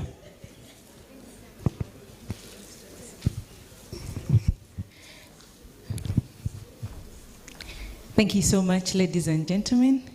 Thank you, Crystal. Thank you for the very good job. To our partners, UAP, thank you so much. We appreciate you journeying with us today. And to our invited guests, thank you so much. At some point, I was worried that we'll have an empty room, but I'm very, very, very humbled that you have chosen to stay till this time. And my prayer is that you have learned something. How many of us have learned something? Oh, good. I wish, is Jared still here? I wish he was and he saw the hands. It increases my salary. So I would like to appreciate my team, the financial literacy team that I work with, that worked with me as we were putting this together. Jacqueline, please come and people see you at least. Jacqueline, if you can hear me. Okay, she was out there. She's the one that helped everyone sign in and all. And then to appreciate my manager, Mr. Headmaster. I know most of you know him by that. He's Apollo Mboa in his absentia. And also for him to trust me to hold the mic in front of you people. This is such a wonderful day in my books. Thank you so much. Just a few points before we clearly close. Number one, they've said, Robert has said it many, many times, please seek professional advice. NSSF offers that through financial literacy, but also UAP offers the same, and they're all for free. So please don't struggle alone. If you fail to reach us, reach them. They'll give you advice. The advice will be neutral. They'll not force you to buy their products. Neither will we force you to take voluntary. Okay? But we'll offer you advice. Also, I'll urge all of you to go into the NSSF YouTube page. We have so many educative pieces there. Different people speaking about different topics about money. Now these, if you feel they're not for you, at least share them with your children so that we can change the generations to come. The other thing is this financial literacy we also do at workplaces. So if you feel your workplace would benefit from such talks, please, outside, Jackie, my colleague, is out there. Leave her your number. We'll get in touch and we'll do this at your workplaces, yeah? So that we educate even. Usually when we do these things, people keep saying, but you've come to us later. So you take back the information and we go to those people when they're still young. The last thing is that we have a person there. If you want to update your details, phone number, bank details, and NIN. Why do we urge you to do that? Is if we have your national ID number, we have your bank details, we have your phone number and your names, you won't have to walk into any NSSF branch to actually take your money. You'll be able to do it online, yeah? So please endeavor to have your details corrected or updated with us. And if your details are not updated, we rarely will get in touch with you to invite you for such things, yeah? So tell even your other friends to update their details. In conclusion, I want us to do something. At first I was scared. I thought I was intimidated by the faces, but I've got the courage. I've eaten some food. So I'm going to request all of us to stand up and we do one last exercise. Please free yourself because we are going to use your hands. Thank you very much. So before I start with the exercise, if you've seen it before, bear with me. If you haven't, let us use it to learn. So before I start the exercise, I want to first ask, what benefits are we getting right now from employment? I'll give you an example, salary. Any other benefit? Medical? Any other? Eh? Food? Yes. Lunch? Any other? Pension? Thank you. Saving with NSSF? Any other? Transport? My goodness, they give you transport. Yes? Airtime? Savings? Data? How? Anyone gets housing? I need to know that employer. Yes? Education? Thank you.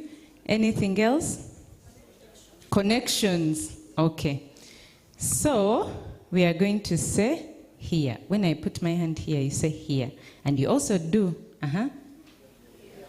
Please put your hand and say. Louder. Thank you very much. One more time.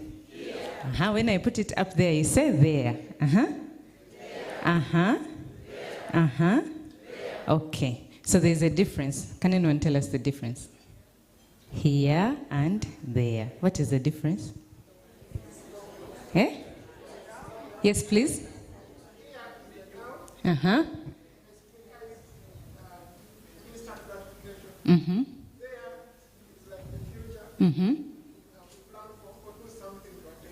Thank you very much. Any other answer? That's, yes. Here seems to be having the end. It's endless. Wow. Yes, Barbara? Time. So all answers are correct, but also Barbara's answer is correct. And outlining. So here and there, the difference is letter T, which represents time, right? So today we are here. So you guys are going to keep saying here, and me, I'm going to keep mentioning all the benefits we are getting while we are here, okay? So, we have salary, we have medical, we have NSSF savings, we have connections, we have titles, we are in this hotel, we have, what else? Medical, we have transport, we have airtime, we have data, we have titles. We are called accountant, CFO, director. Have I missed anything? Do they give you clothes? Hey, okay. So one day we will go. You'll have to pay for your transport like Robert. You'll have to buy your own fuel. You'll buy your own airtime. You'll not have a title.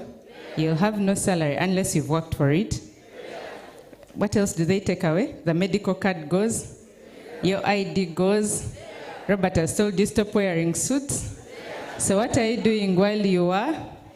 To cater for? Using your time. Thank you very much.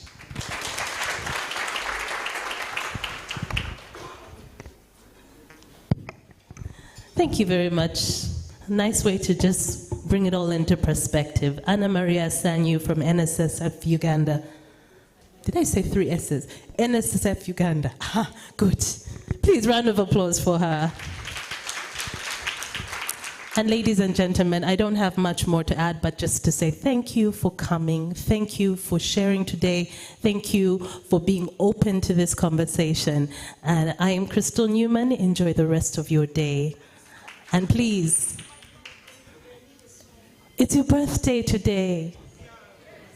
Happy birthday to ya. Happy birthday to ya. Happy birthday. Now the other one we all know. Can we sing it together? Birthday to you. Happy birthday to you. Happy birthday, dear. Good luck. Good luck. Good luck. Okay. Happy birthday to you. Thank you, everyone. Enjoy the rest of your day, and thank you for coming.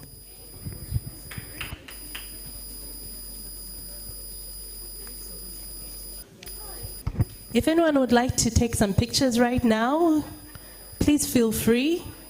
We have this lovely stage set up. To some of the people who've won as well, some goodies, please feel free to come on up. Yes. Yes, very nice. To our winners, you can step up, anyone who's gotten a gift or anyone who's just really enjoyed being here and would like to capture it in a photograph. Please join us. You're free to.